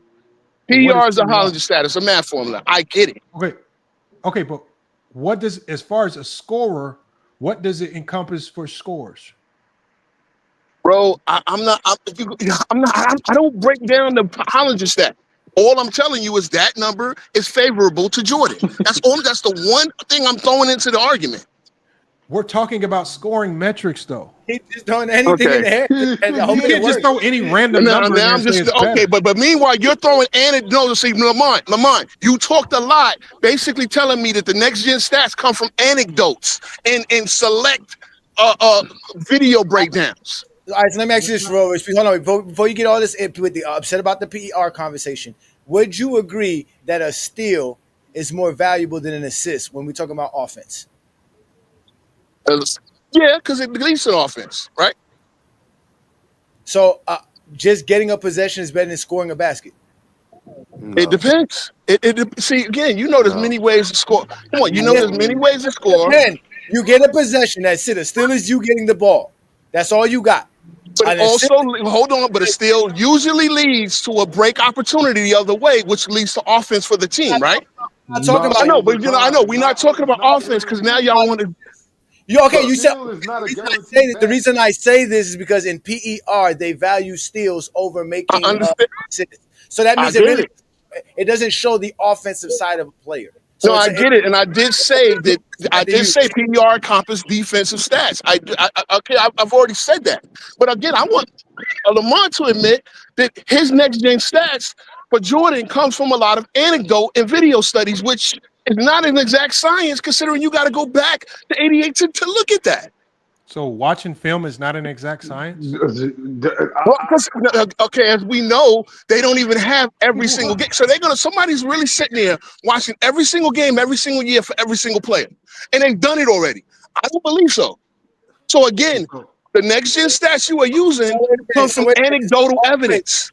So all those guys who went and made all those videos about Michael Jordan's left hand is fake, right? You don't agree with that, right? Of course it's fake because it's been debunked, bro. You come on now. Stop with the left hand bullshit. When we got a left hand highlight video, I'm yamming on the people with the left. So now the highlight video is enough for you, but synergy okay. So same way y'all use highlight videos, you just use a highlight. Y'all lose 3 highlight videos in this stream. Whoa, you just sat here and discredited an actual company that takes their time to watch games and took this information for a group and I can tell you again, first of all, ChatGPT just admitted it's anecdotal. No, it did not say that. Talking about game. Okay, so hold on. I have your information for PER, bro. You want it? And so let me put it. I'm listening. Let me put it on the screen for you, man. So now we're going to give you the PER data, and amongst all the other data that we used, what I want you to do once I give you the information is I want you to tell us if this is the analytic that is the overarching analytic that pushes Jordan over the edge in any particular season. I want you to tell us why. So it says, what is PER? Created by John Hollinger, aggregates all box score stats into a single number. All right, we agree. Rewards high volume scoring, efficiency, rebounds, assists, blocks, steals, and low turnovers. It says PER limitations in scoring only debates. Overvalues rebounds and blocks. It's a big man bias stat. Does not account for spacing, defensive attention, shot difficulty, or play type diversity. Ignores playmaking. No weight for self-creation. A wide open layup assisted by LeBron counts the same as an SGA ISO bucket over a trap. That said, still matters for efficiency, box score dominance, raw statistical output. So it says Jordan PER 31.7. Second best of his career in that particular year. In the 87-88 year, SGA 27. He has a league mess among his peers. It says Jordan wins in PER, right? Said it reflects raw domination of his box score, especially scoring volume and defense. It says, Can I just quick point? No questions until I finish. It says, but PER does not account for modern play types, pick and roll, ISO volume, switching defenses, efficiency against advanced defensive schemes, unassisted creation, So yes, PER shows MJ's 1987-88 season was an all-time season, and it adds a valuable stat to include. But in pure scoring plus difficulty plus context argument, SGA still has key edges in error, relative true shooting, ISO and pick and roll points per possession, spacing and defensive load, shot creation and burden. And says so it does give Jordan PER. Now that you have PER, how does PER make Jordan in 1987-88 a better scorer than SGA? Okay, good. Thank you for letting me talk now. You said one key thing. It's big man dominated stat, right? Yet Jordan isn't a big man, yet he has the highest PER of all time. So number one, that does that. King Rowe, Jordan led the league in steals. It's overly inflated towards blocks and steals. Oh, say again? Steals. Say again? Jordan, because he had a lot of blocks and steals. Jordan in 87-88 led the league in steals. PER is heavily, it's that one of the flaws on PER is that it's heavily weighted towards blocks and steals. But you also, hold on, you said something else. It does not take playmaking into account, right? Oh my God, bro. See, Lamont, you can't even give me that. Right, that kind of, because you didn't want to include assists, so we're gonna take playmaking out of it. As you said, PER kind of deals with scoring, but it also deals with defensive stats. Which is where I started at the beginning. I say yes, it does. King Rowe, it's not a true offensive stat. It's a stat that encompasses. Lamont, here's the thing, Lamont. I admitted that. 1 second, King Rowe. I've only brought up. I have not brought you a stat that could be convoluted with something that you yes you can, because you're using next gen. Bro, can you please hold on? Bro, you are so full of. I know. King Rowe, listen to what I'm saying. Every analytic that I've used is for scoring only. You have now introduced into the equation an analytic that is used to encompass every single thing that you do on the basketball court, including scoring, which includes defense. But you also said no playmaking. Hold on. I'm already telling you, if we are comparing Jordan 7 and 88 as a complete player versus SGA, I will give you Jordan every single day. See, you didn't have to say all of that. Shut the hell up. No, bro, you please stop and listen. And then tell people they lying. Introducing a metric that encompasses more than just scoring. I'm not saying SGA was a better defender. I'm not. Okay, cool. I've admitted.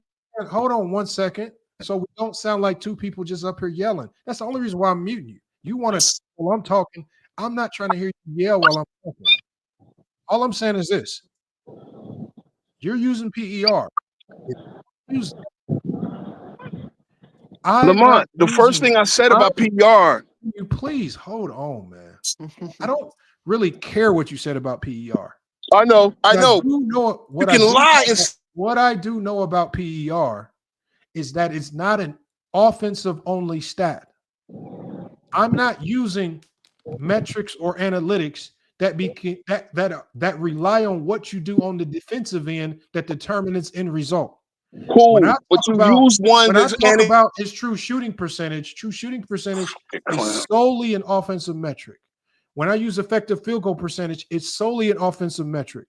When I talk about the versatility stats, they're all offensive metrics only. Great. There's nothing incorporated into them that have anything to do with what they does on the defensive end. You introduce PER, which I'm fine with that, but the flaw in a scoring-only conversation is that PER is not a scoring-only metric. So if you want, one of the reasons why Jordan's PER is a lot higher is because he was a far better individual defender and he had individual stats like steals. I'll give you that all day, any day of the week over SGA. If you want to use it, fine, but understand that it incorporates too much of the other side of the basketball for me to consider it a scoring metric. That's all I'm saying. I'm glad you said that. Right now, King Rowe, it just looks like you're looking for any analytic, no matter if it's offensive or defensive, to throw into the fray to say, oh, Jordan had this higher. I'm only talking about offensive measurements. First, your argument was raw data. Then your argument was it needs to be relative to error. Now your argument is now we have to start using analytics that incorporate offense and defense in a scoring only conversation. This does not make sense, King Rowe. Okay, but again, then you just told me some of the next gen data that you got for Jordan relies on Lamar, anecdotal evidence. you gotta let somebody else. So You gotta let that's somebody else get in, y'all, dog. again, y'all can have it, but if you're gonna frame an argument, because I said the first thing I said, Film is is not PER anecdotal. uses defense, so I do take that Player into tracking account. data is not anecdotal. It is Lamar, what you it gotta is. let somebody else get in there, man. He been going for Yeah, about a good 10 he minutes, get bro. Okay, 3 so seconds to so talk at a Peter time, Bagju. and then you go. It's all good. Peace. Okay, hold on. Let King Rowe Peace. bring his point home. Whatever his point is, let him bring his point home. Oh, he left. Go ahead, Peter Bagju. It's not about having it. Just listen. Yeah, I mean, bro. I mean, the man topic is about offense. You know, King Rowe himself admitted that PER is inclusive of other things outside of scoring. The topic is about scoring. That's the end of the discussion. I'm surprised you entertained that, bro. Like that was mind numbing. He But was Do just you anyway, feel trying to get it through SGA? his Do you feel head. SGA's had the best scoring bruh, season in the modern era, or does bruh. Jordan? Or No, I actually wanted to throw a monkey wrench. Steph Curry actually had the two best okay, scoring seasons in the modern era. all right, In which season? 26, using your end all be all true shooting percentage metric, Steph How is Curry in that an end all be all? 2016, that's how you're using it. That's how you're employing it Oh, I'm currently. using a combination of 12 different scoring or scoring metrics. True shooting percentage is Right. just one of like 12 to 15 metrics. All right. So I'm gonna nominate two Steph seasons. Okay, so We which got you got to pick one. Pick one. 15 or 16. His I want to unanimous. I want to take two. Okay, I want to I can nominate only do two. one at a time. Which one do you want to go with, man? 15 or 16. You just Go throwing with darts go now. with go with 16 first. 30 ppg, Hold 68% on. true shooting 2015, percentage. 2016? Yes, sir. And then after that, you could do 2020, 2021. 32 No. ppg, No, You need to know without it 66%. one he is his won best scoring 14, season. 15. He won You 15, need to come with 16. what is Steph's best scoring season and give me his best scoring season. Them two, I just gave you two. Oh, you cannot have two. Only one You can could be the pick. best. You could pick one, left hand or right hand, any way you want it. Bro, why y'all throwing darts? How do y'all? Okay, I'm just going with the 2015, 2016 season. Yeah, pick whichever one you want. And so as is calculating the data, what makes the 2015, 2016 season better for Steph, better than SGA this year to you? 30 ppg, 68. I'm just going off what you was using earlier in the stream. I think you weren't incorporating all the PPP and Are all you that other dumb? stuff. Were you not watching, man? Oh my god. I was in and out, but earlier I didn't see all the PPP stuff. You were leaning pretty much solely on the true shooting percentage. No, I was not, man, So bro. that's what I was going. I'm answering your question, brother. You asked me When have you what been was watching? it that, brother. I'm just attempting to answer your question to the best of my abilities. You asked me why I selected Steph's 2016 season, and I'm telling you why. Earlier in the stream, I'd heard you pretty much made true shooting percentage the holy grail. So based on that, No, I I did surmised not. that 30. Whether I'm erroneous in that or not, Oh I'm my telling you, god. with me sporadically watching the stream, that was my takeaway, right? Okay. So based on that, whether that is, very well may be an error on my part, but I'm saying it's based on that, is Steph scoring 30 points per game in 34 minutes on 68% true shooting percentage, 5 percentage points higher than SGA, is why I nominate that season. Okay, so To be again, in I there. don't pick the data. I mean, it created the metrics to use. I'll share my screen. We'll go through it. You say it was Steph Curry. This Let's like just your look at the fourth data. time going through it too, Lamont. It's like No, your hold on. fourth, fifth time. We haven't done Steph Curry. Steph Curry 2015, 2016. It says raw points per game goes to SGA. That's just raw points per game. True shooting percentage goes to Steph. He shot 66% true shooting percentage. This is arguably the greatest true shooting percentage ever. Usage rate, it goes to SGA. More ISO load. Assist percentage goes to Curry, better distributor. Turnover percentage goes to SGA. 3-point percentage in volume. Obviously, that's going to go to Curry. That is not going to be close. Free throw percentage goes to Curry. Offensive box plus minus goes to Curry. Unassisted field goal percentage goes to SGA. ISO points per game, slight edge to Curry. Pick and roll, they got it even. Play type or transition points per possession, it goes to Curry. And PER, if you want to incorporate it, also goes to Curry as well. So it looks like Curry edges out SGA in the majority of these. So that 2015, 2016 might be better than also any season Jordan, Kobe, or SGA has ever had. That was a good call in 2015. Okay. Good call on 2015, 2016. At least with What these do I metrics right here. What do I win? At least with these metrics right here, it trends toward Curry having a better offensive year than SGA. Shit, but I don't get no hat, a T-shirt, or none. A Shit, but cake, a congratulations. nothing. Just but a congratulations. Shit, but a congratulations. No. I mean, and it's a little bit different.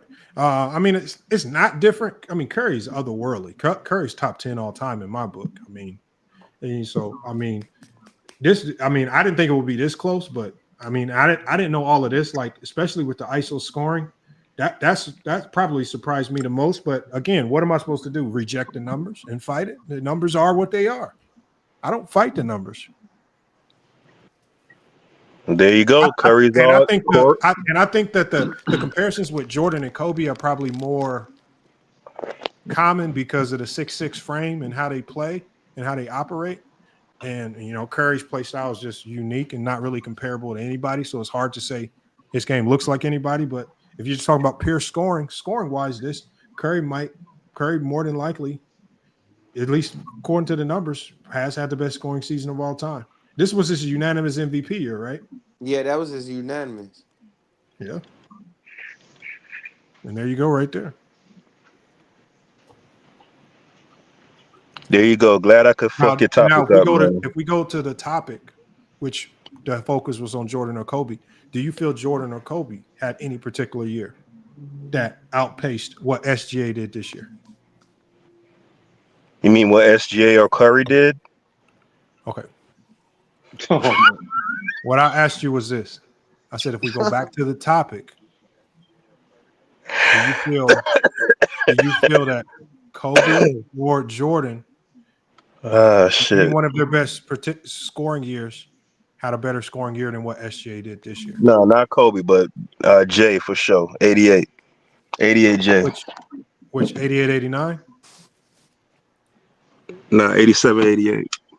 You did that one. Now, we did that one already, and SGA wins out in every category practically. Yeah, but I don't. Yes, what my opinion was. No, I don't value. I don't value. Hold on. I don't put any value in this stuff you have up on the screen. Just hold on. Mm-hmm. Brought up Curry, and we are very willing to concede that Curry had a better scoring year based on the numbers. But yet, when the numbers don't support Jordan, then we're not supposed to rely on the numbers? No, you rely on whatever you want. I can't tell you what to rely on. So if the numbers say that Curry had a better scoring year than SGA, then why should we not use the same numbers to determine if Jordan had a better scoring year than SGA? You can. I just said you can. I can't tell you what to do. No, I'm just talking about your thinking, your approach, because all of a sudden the numbers with Jordan don't mean anything. No, in the case of Curry, it doesn't mean anything for me either. The case with Curry does mean a lot. Not for me. Hold on, gave. so- I hold on. This man just said when the numbers panned out in his favor, the man said, "Do I damn. get a Who's the do I dick get a ride in the do I get back, a bro? Read out, prize?" man. Hold on. You was holding your head high when the numbers were in Working favor. ass nigga. Yeah, So what you now was that saying? the numbers, hold on, with Jordan. Okay, so if That twerking that fuck nigga in the so let back, me ask you man. one question, Peter Pagers. Stop crying and stay on topic. Your ass a crabbaby. What do you then use Putting an if arch the to your since, back, fuck boy. okay, so Chill. You Peter doing all Bagjuice, of can you this stay because on you got topic? caught up because your own shit backfired against you. Just So Peter relax. Bagjuice, what are you using to say Jordan was a better scorer in 87, 88? Since this same data that makes Curry better than SGA doesn't support Jordan being better than SGA, what are you using to make Jordan in 87, 88 better than SGA?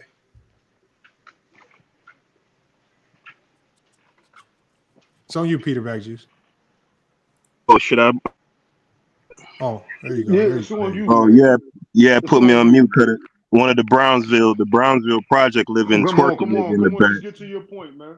Yeah, nigga, you is your show, Just nigga. get to Peter Bagjuice, can you tell us? You bodega robbing ass Oh my chop. God, man. Can you please just tell us, man? His ass just want to Jesus talk, Christ. man. Man, tell his fly ass shut the fuck up then, and the other dick ride nigga shut up. Man, Why ask you me a getting mad? question. Because they don't agree with you. I'm just telling them to shut up. Ain't no All right, shut the fuck up. You shut Nobody's your even soft talking. ass up. look, he talking right now. He got Fuck a wrong arch with in his you? back. Your Old ass twerking ass non-gangster, pussy dude. nigga, man, shut up. why you looking? Oh, yeah. Why are you visualizing this stuff in your head, Peter Bagjuice? That's what the man doing, Peter dog. Bagjuice, can He you the one tell us? dropping Man, down, come getting his on. Peter Bagjuice, Chill, you bro. what you're trying to do is you're filibustering. You're trying to Yeah. throw ad hominem so you don't have to address the hypocrisy in your Bro, I'm whole trying to statement. answer. You little fly ass suckers won't shut up. What was your question? But when they agree with you, they not flaw ass What suckers. was your question, brother? Like, go Hold ahead, on. ask the So my question. question is this right here. Mm-hmm. When these numbers, because obviously when you brought up Curry 2015, 2016, Right. nobody up here said, hell no, that can't be possible. We just said, okay, let's put it into the ether and we'll see what results it kicks out. Because when you think back on it, Curry had a hell of a 2015, 2016 year. That's And right. when we put the names into the algorithm, and it basically gave us an output, basically saying, yeah, Curry definitely edges SGA out. Mm-hmm. This is something that we have to like. I said at the beginning of this stream, I don't fight the numbers. The numbers typically point you in the right Man, this direction. is a long ass question, Lamont. Especially, Like, I know can you because condense you it into something shorter? Like, okay. I have to explain it because a lot of you guys like to play stupid, like what you're doing now, Peter Bagjuice. You're no, that's pretending to be ask the stupid. Hold question. on, Peter Bagjuice. So I wouldn't have to go down this road of explaining this to you if you didn't play dumb.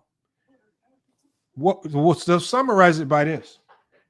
We just used these same numbers, which none of us are disagreeing with the numbers when it says Steph Curry's better than SGA. And you were beating your chest just 2 seconds ago. Man, do I get a prize? Do I get anything for calling it Steph Curry? We give you your props. That was a hell of a call. That's what I said.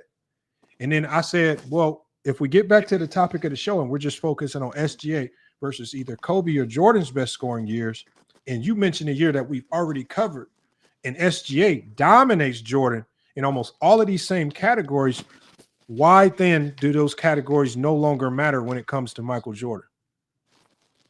For you. Yeah, because for me, I never valued him in the first place. I only entered and played the game so I could win, but I didn't even get anything out of So it. tell us what you value. Well, in the case of Jordan compared to SGA, I'd say the raw scoring, so the 35 PPG compared to 32, the raw field goal percentage, 54%, rounded up compared to 52%. And then, of course, those compared relative to league field goal percentage. That's also, no, you asked me about my metric, what it is that I'm valuing. I'm telling you that I'm telling you that playmaker, assist, none of it doesn't, it's gobbledygook for me.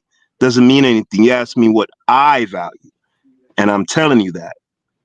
So raw PPG, raw field goal percentage, and then also those same two things relative to their respective eras. What is the field goal percentage relative to their respective eras? I don't know off the top of my head. So how did you make that assessment?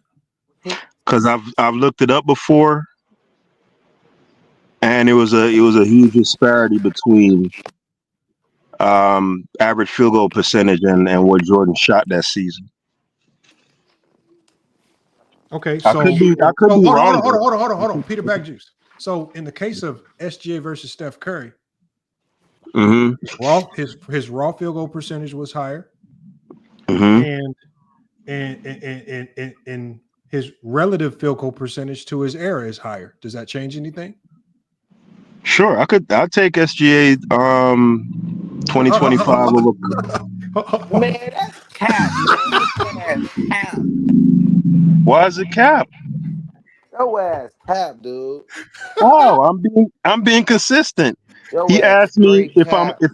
if I'd apply the same rubric to Curry, would I give SGA the nod based on what it? You just saying that so you won't look dumb, man. No, actually, hold on. Actually, you'd be surprised I don't, because Peter Backjuice. Hold on, Peter Backjuice. Let's just stay on topic. So, according to your rubric of raw field goal percentage, raw points per game, and compared to league average, does that now make SGA a better scorer than Steph Curry in 2015, 2016? Yeah, I say so. Yeah, definitely. Definitely. You know why too?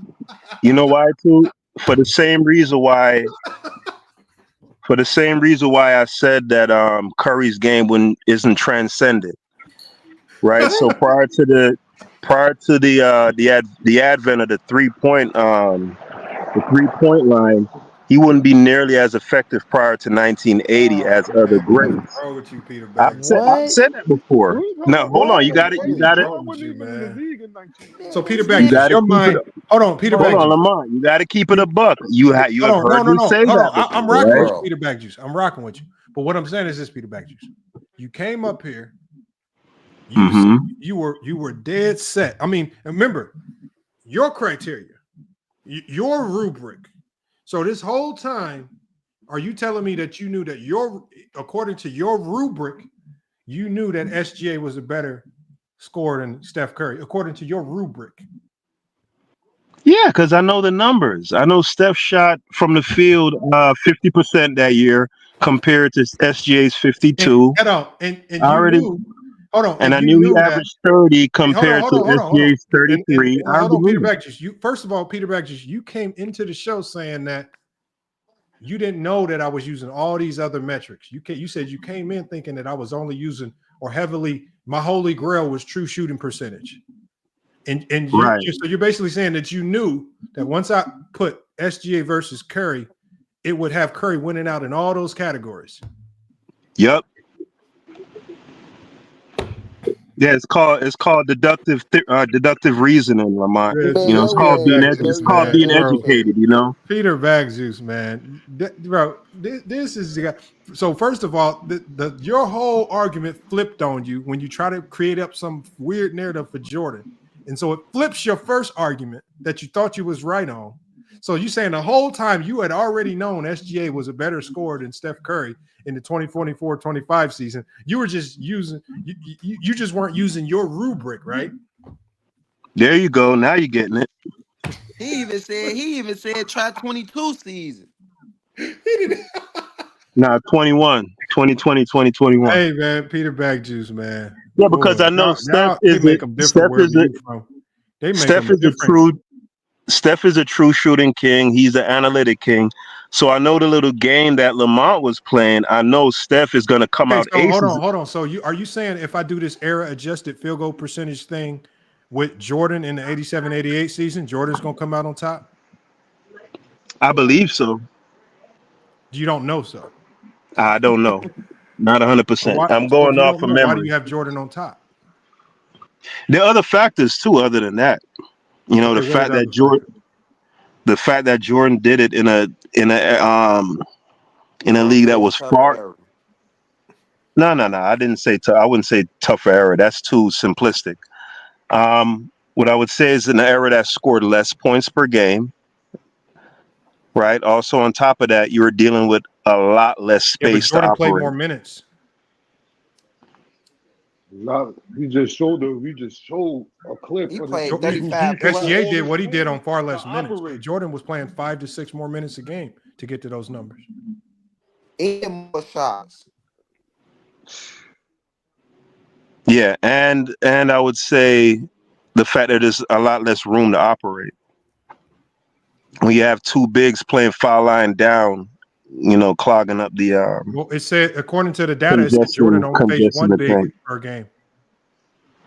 No. I'm talking about on according his. to the data, it said Jordan on average only saw one rim protector. I didn't say anything about rim protection. I was talking about the teammates of Jordan. So what good is a big So the being power down low forward. if he's just big for nothing?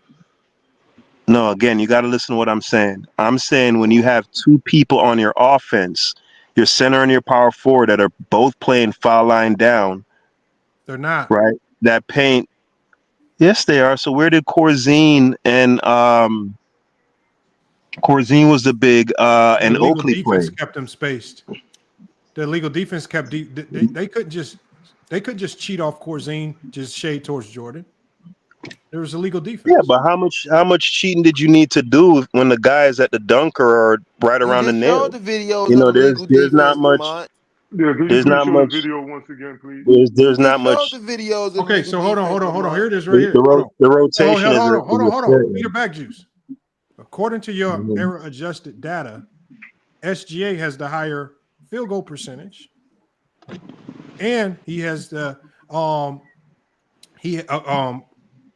is adjusted. He has the highest differential. Does that make him now a better scorer than Jordan? 87, 88? Give me the numbers for both. Right on the screen, man. Just look at it. I don't see it. Tell me the number. What was the field goal percentage? You can zoom in. I'm on my. Just tell me the number, bro. It ain't that hard. What was the league field goal percentage in 88? It says right here. It says Jordan 87, 88, 53.5% raw field goal percentage. League average was 49.1%. A 4.4% difference. SGA 50. If you adjust it, error adjusted 54.5% field goal percentage. League average 47.3%. That's a 7.2% difference. Damn, it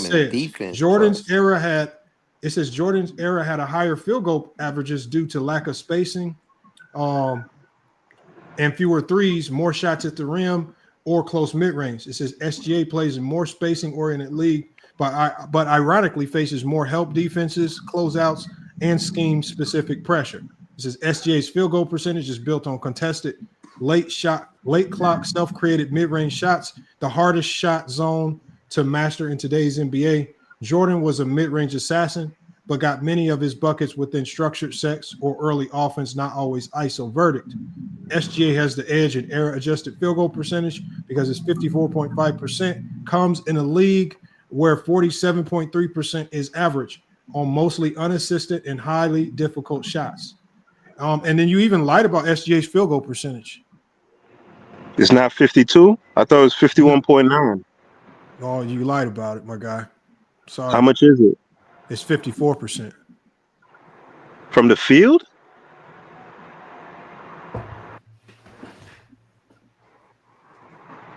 He didn't shoot 54% from the field this season. What are you talking about? Okay. It just said 54%. You said his error-adjusted field goal percentage is 54.5%. It just said No, 54. that's not what I'm talking about.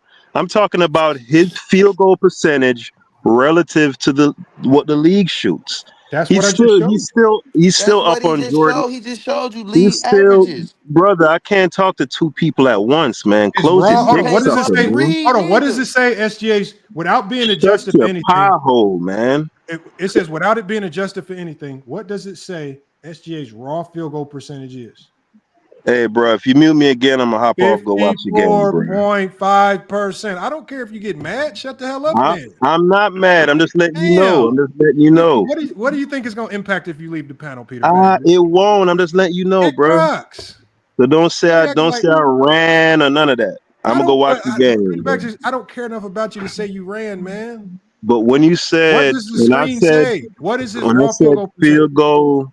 What is That's his raw not his field goal percentage. He shot 51.9%, not 54%. I'm just giving it to you. What the fuck is an error adjusted? What the fuck is that? That's what you said. No, I didn't. Yes, I said what he shot relative to league average. Hold on. What was Jordan's field goal percentage in 87-88?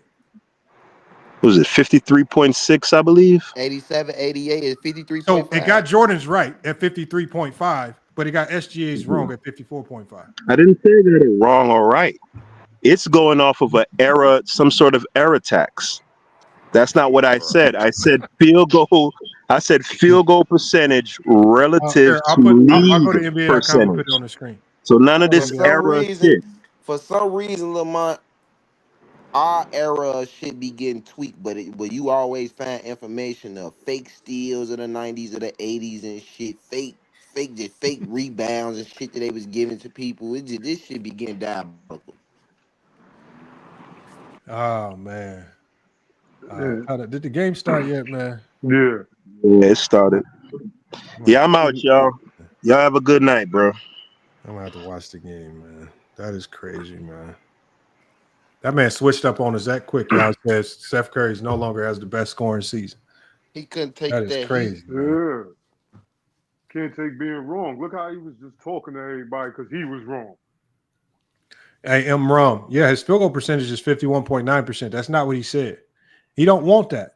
They keep trying to overcomplicate this shit, and they keep saying error adjusted, relative to error. What did he say? Relative to error.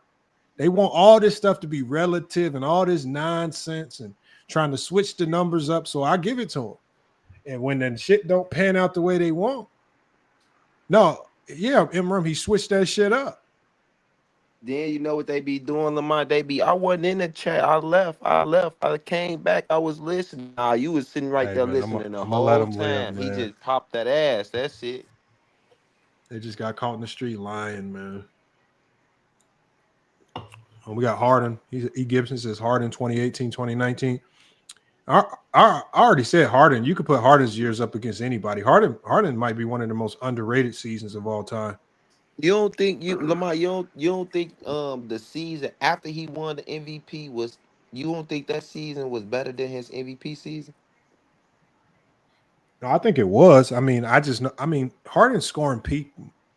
Harden's scoring peak might be has a strong case to be the best scoring season of all time. I mean, I bet if we looked at the numbers, Harden's going to top out a lot of people. Like, you really going to have to mash up and play with some numbers to make sure Harden ain't on top of your guy. Harden at his peak was unstoppable. But he was kind of like SGA, but with a better three-point shot. Right. Because Harden didn't give a damn where you stopped him, how you stopped him. Harden in his like prime peak scoring was people was guarding him behind. They was behind him guarding him. Bro, they tried everything. They couldn't stop him, man. So, I mean, that might be as close to unstoppable as you can go. Yeah. If you really MG says, Lamont, I ignore the loose officiating, which affects stats today. Loose officiating. Does that? Yeah, I don't know what that means. I mean, that just sounds like you coming up with a reason to ignore stats from today. But Alpo, I'm gonna go ahead and get this one shut down. I appreciate you pulling up, man, cooking on these topics, man. Yeah, you know, Lamont, a lot of people, man. You know, I gotta support anytime I see you on YouTube, man. I definitely appreciate it, man. Definitely appreciate it. Hopefully, I'm gonna be live tomorrow as well. So hopefully we can get some of y'all to pull up tomorrow, man, for these shows.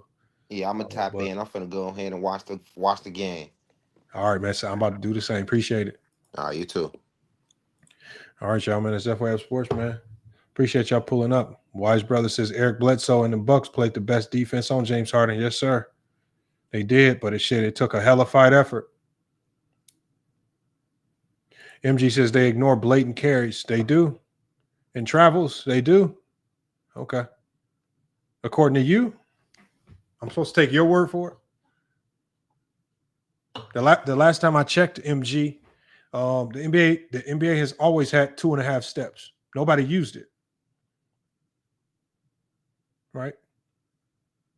They were doing the Euro step, the gather step. They were doing that in Europe. There were only a few players in the NBA that were willing to try it. Mohamed Abdul-Rauf, early on, some of the European players that came over. But the rule in NBA is 2.5 steps. 2 steps in a gather. Just because players today are utilizing or are taking advantage of what the rules actually are, don't get mad. Just because players in the past didn't have the bag to go 2.5 steps, that's just the rules. If you think it's travel, that's unfortunate. Now, if you go to high school, college, that's 2 natural steps. So high school and college, if you try to do the hop the hop step or the gather step in 2, it's going to be a travel. MG says they do 3, 4, and 5 step. MG, I can pull up plenty of videos of people traveling from the 70s, 80s, and 90s. Plenty. There's compilation videos of it. Refs are humans. They can't call everything. When you're on the court and you're trying to ref a game, the game is going a million miles an hour. Do they miss calls? Yes. What do you want me to do? The rules like that are all they call them judgment calls. If refs don't see it, they don't call it. You can't go back and review it. It is what it is. If you get mad at refs, get mad at the refs. That means don't get mad at the players. What do you want me to do? If a guy travels, if a guy travels and hits a game winner, what do? Do I pretend it wasn't a game winner? There's video of Jordan, obvious travel on a game winner. Do we go back and erase that game winner? Or you just give them credit? Excuses are to blame refs, MG. That's what you're doing. You're basically saying that players today, you don't want to count what they do because of the refs. That's an excuse to not count what players today do. And that's you pretending as if you watch every game to know if the reffing across all games is like that. I mean, we were just watching the NBA Finals in Game 2, and we watched them call carry. They called a carry.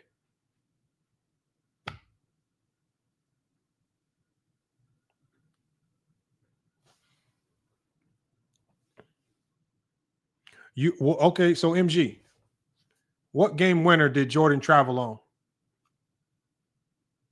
Oh my God! Now you watch thousands of games. Come on, MG.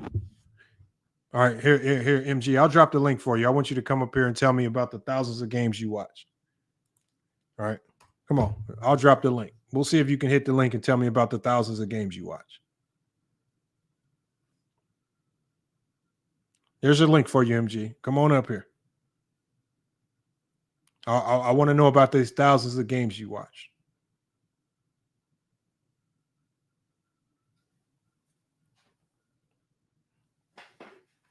Let me guess. You on a construction site and you can't hit the link. Let me guess. Stop it, man. This fool just said he don't want to give players credit today because of the refs. Man, how stupid is that, man?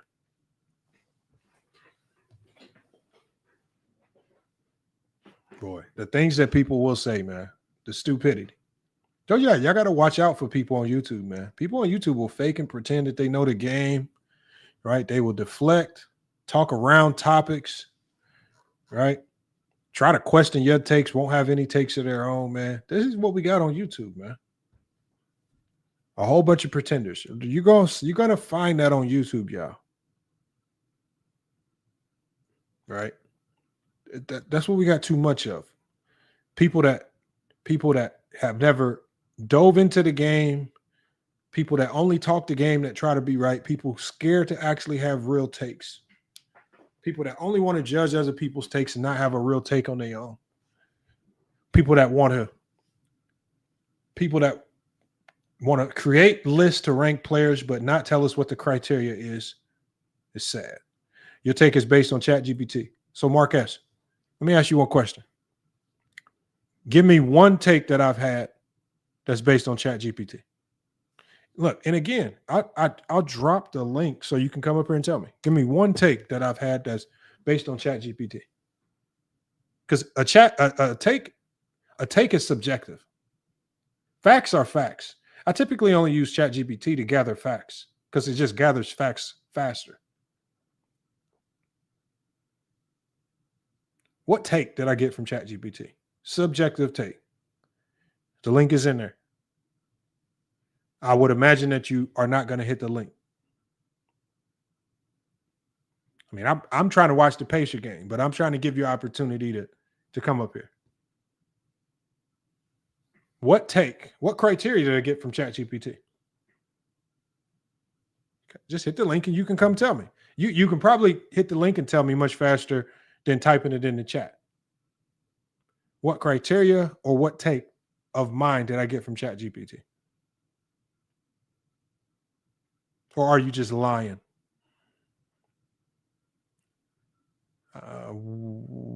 I did my GOAT video long before ChatGPT was out. I did a video on who my GOAT was and why 4 years ago, Mark S. It's still on the channel. And it still hasn't changed. We got Carrington J says CP3 and James Harden are the last players to get 900 assists in the season. Which player would you think we would get next to 900 assists in a season? Hard to say. Hard to say. The game has changed. The game has changed a lot. The true point guard role is starting to dissipate. I mean, if I would have to say the next, it's just hard to say. You don't have a lot of players with that mindset now. It's hard to say. I mean, if there's anybody who could do it, I would say Trae Young. But I think Trae Young is just looking to score too much. I think Trae Young could be that player, but it's hard to say who. I think there are a lot of players that could do it if they change their style of play, but you would have to change your style of play. I think Fox could do it.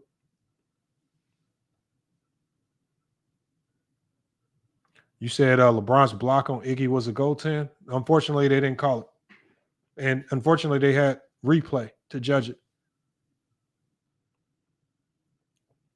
Hallie, I could see Hallie doing it, possibly. He's high efficiency. He's a high assist, low turnover guy. He can do it. I could see that.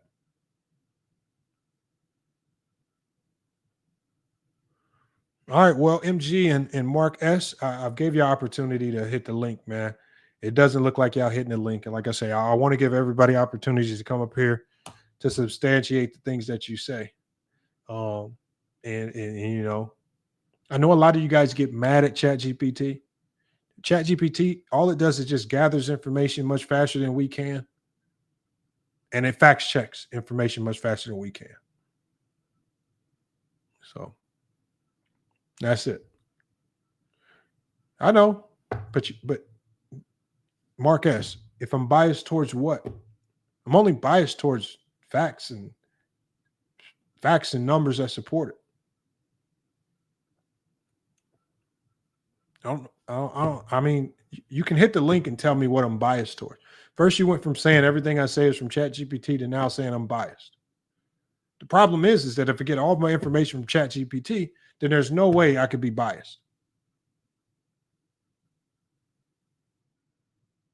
Towards Jordan legacy. I got Jordan as the GOAT right now.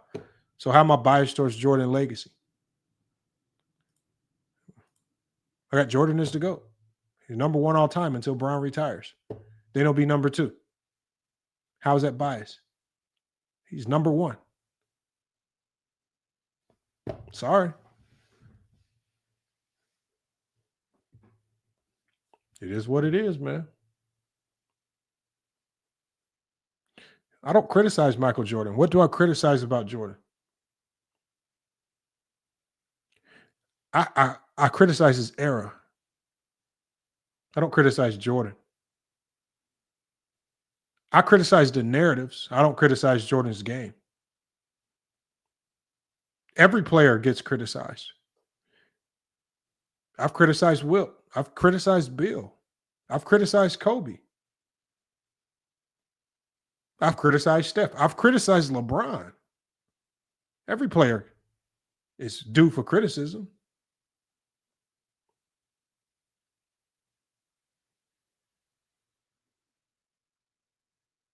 I criticized LeBron James when they got ousted out the playoffs last year. All y'all LeBron fans was crying, getting mad. I criticized Jordan. All the Jordan fans run around crying, getting mad. I criticized Kobe. All the Kobe fans run around crying, getting mad. I criticized the old players of the old eras. Y'all run around crying, getting. I criticized the 90s. Y'all cry, get. It doesn't matter. I said, you say anything critical, you're going to make somebody mad.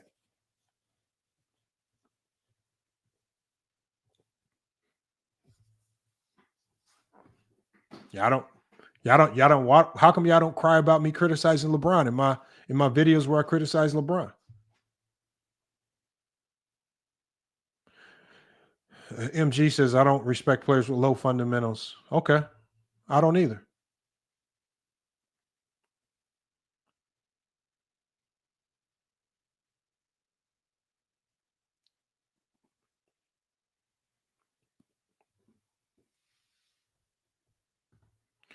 Bull Base Kev, what we're dealing with, Base Kev, is people that just like to cry. Just like I said, nobody is going to be happy with your takes. It's always going to be somebody that's going to cry. And it just tends that Kobe fans and Jordan fans just cry the most. They when people say that LeBron passed Jordan or Kobe in something, Jordan and Kobe fans are so sensitive that they categorize that as hate. They just cry. But I didn't hear people saying it was disrespectful when LeBron passed Kareem in all-time points. He just passed him. Just a fact. So it is what it is. But look, y'all, man, we're going to shut this one down. I'm going to get to watching this game. Hopefully the Pacers can pull it off. But we'll see, man. They got a tall task. We got Watchdog in here. He came in through the end. He says, Jesus Christ, what the fuck? If no one's going to play any defense in the regular season, you're going to have players with higher stat lines. Well, they do play defense, Watchdog. How do we know they play defense? Because we can identify the league's best players. How do we know Caruso is one of the best defenders? How do we know Lou Dort is one of the best defenders? How do we know Bam Adebayo is one of the best defenders? How do we know Victor Wembanyama is one of the best defenders? How do we know all the best defenders if nobody plays defense? Jordan and Kobe were getting mugged. They were not getting mugged. Jordan was heavily protected. Jordan went to the free throw line more than any superstar that we've ever seen. During Jordan's prime, he was averaging well over 10 free throws a game, and he was not getting mugged. As Magic Johnson said, you can't even breathe on him without getting a foul. What do you mean getting mugged? Mugged because you watch one highlight of him getting hacked versus the Pistons? Go watch those full games. They weren't hacking him the whole game. Just because I can go through this season and I can go pull out plenty of hard fouls versus players. It don't mean it's consistent on an everyday basis. You guys lie and pretend as if they're getting punched in the mouth every single game. That's a lie. The defense on Jordan in the 80s got so bad that even the announcers during a game said the only team in the league that's willing to defend Jordan physically is the Pistons. He was questioning, why did they play him so soft? Why did they back up off of him? He said there's only one team in the league that defends him with any level of physicality. That's what the announcer said. Helly says 90% of your laughs live was about Jordan. No, that was about Kobe. It was about Scottie Pippen, Kobe. Helly, were you watching? Are you like, Like, are y'all dumb? Like, go look at the comments. There's over 300 comments. All the comments about Kobe and Scottie Pippen. There are no comments about no Jordan. What are you talking about?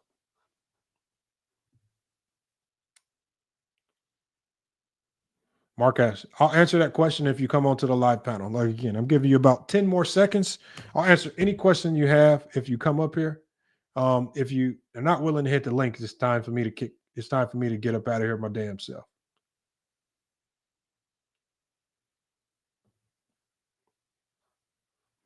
MG says, how many times I seen SGA carry and palm the ball in the last 2 final games? I don't know.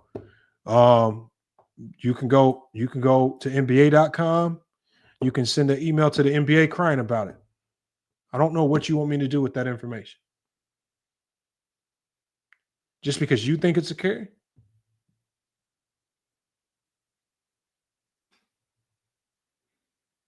Well, there we have it right there, y'all. We got no Mark S. We got no MG. Neither one pulled up to the live panel. But hopefully we get some more people to have balls enough to pull up. When we go live tomorrow, man, we're going to be talking about this game. We're gonna be talking about this game and how it panned out. Look, y'all, FYF Sports, man, another great podcast episode. We're gonna be back with more sports news. Until then, man, it's FYF Sports.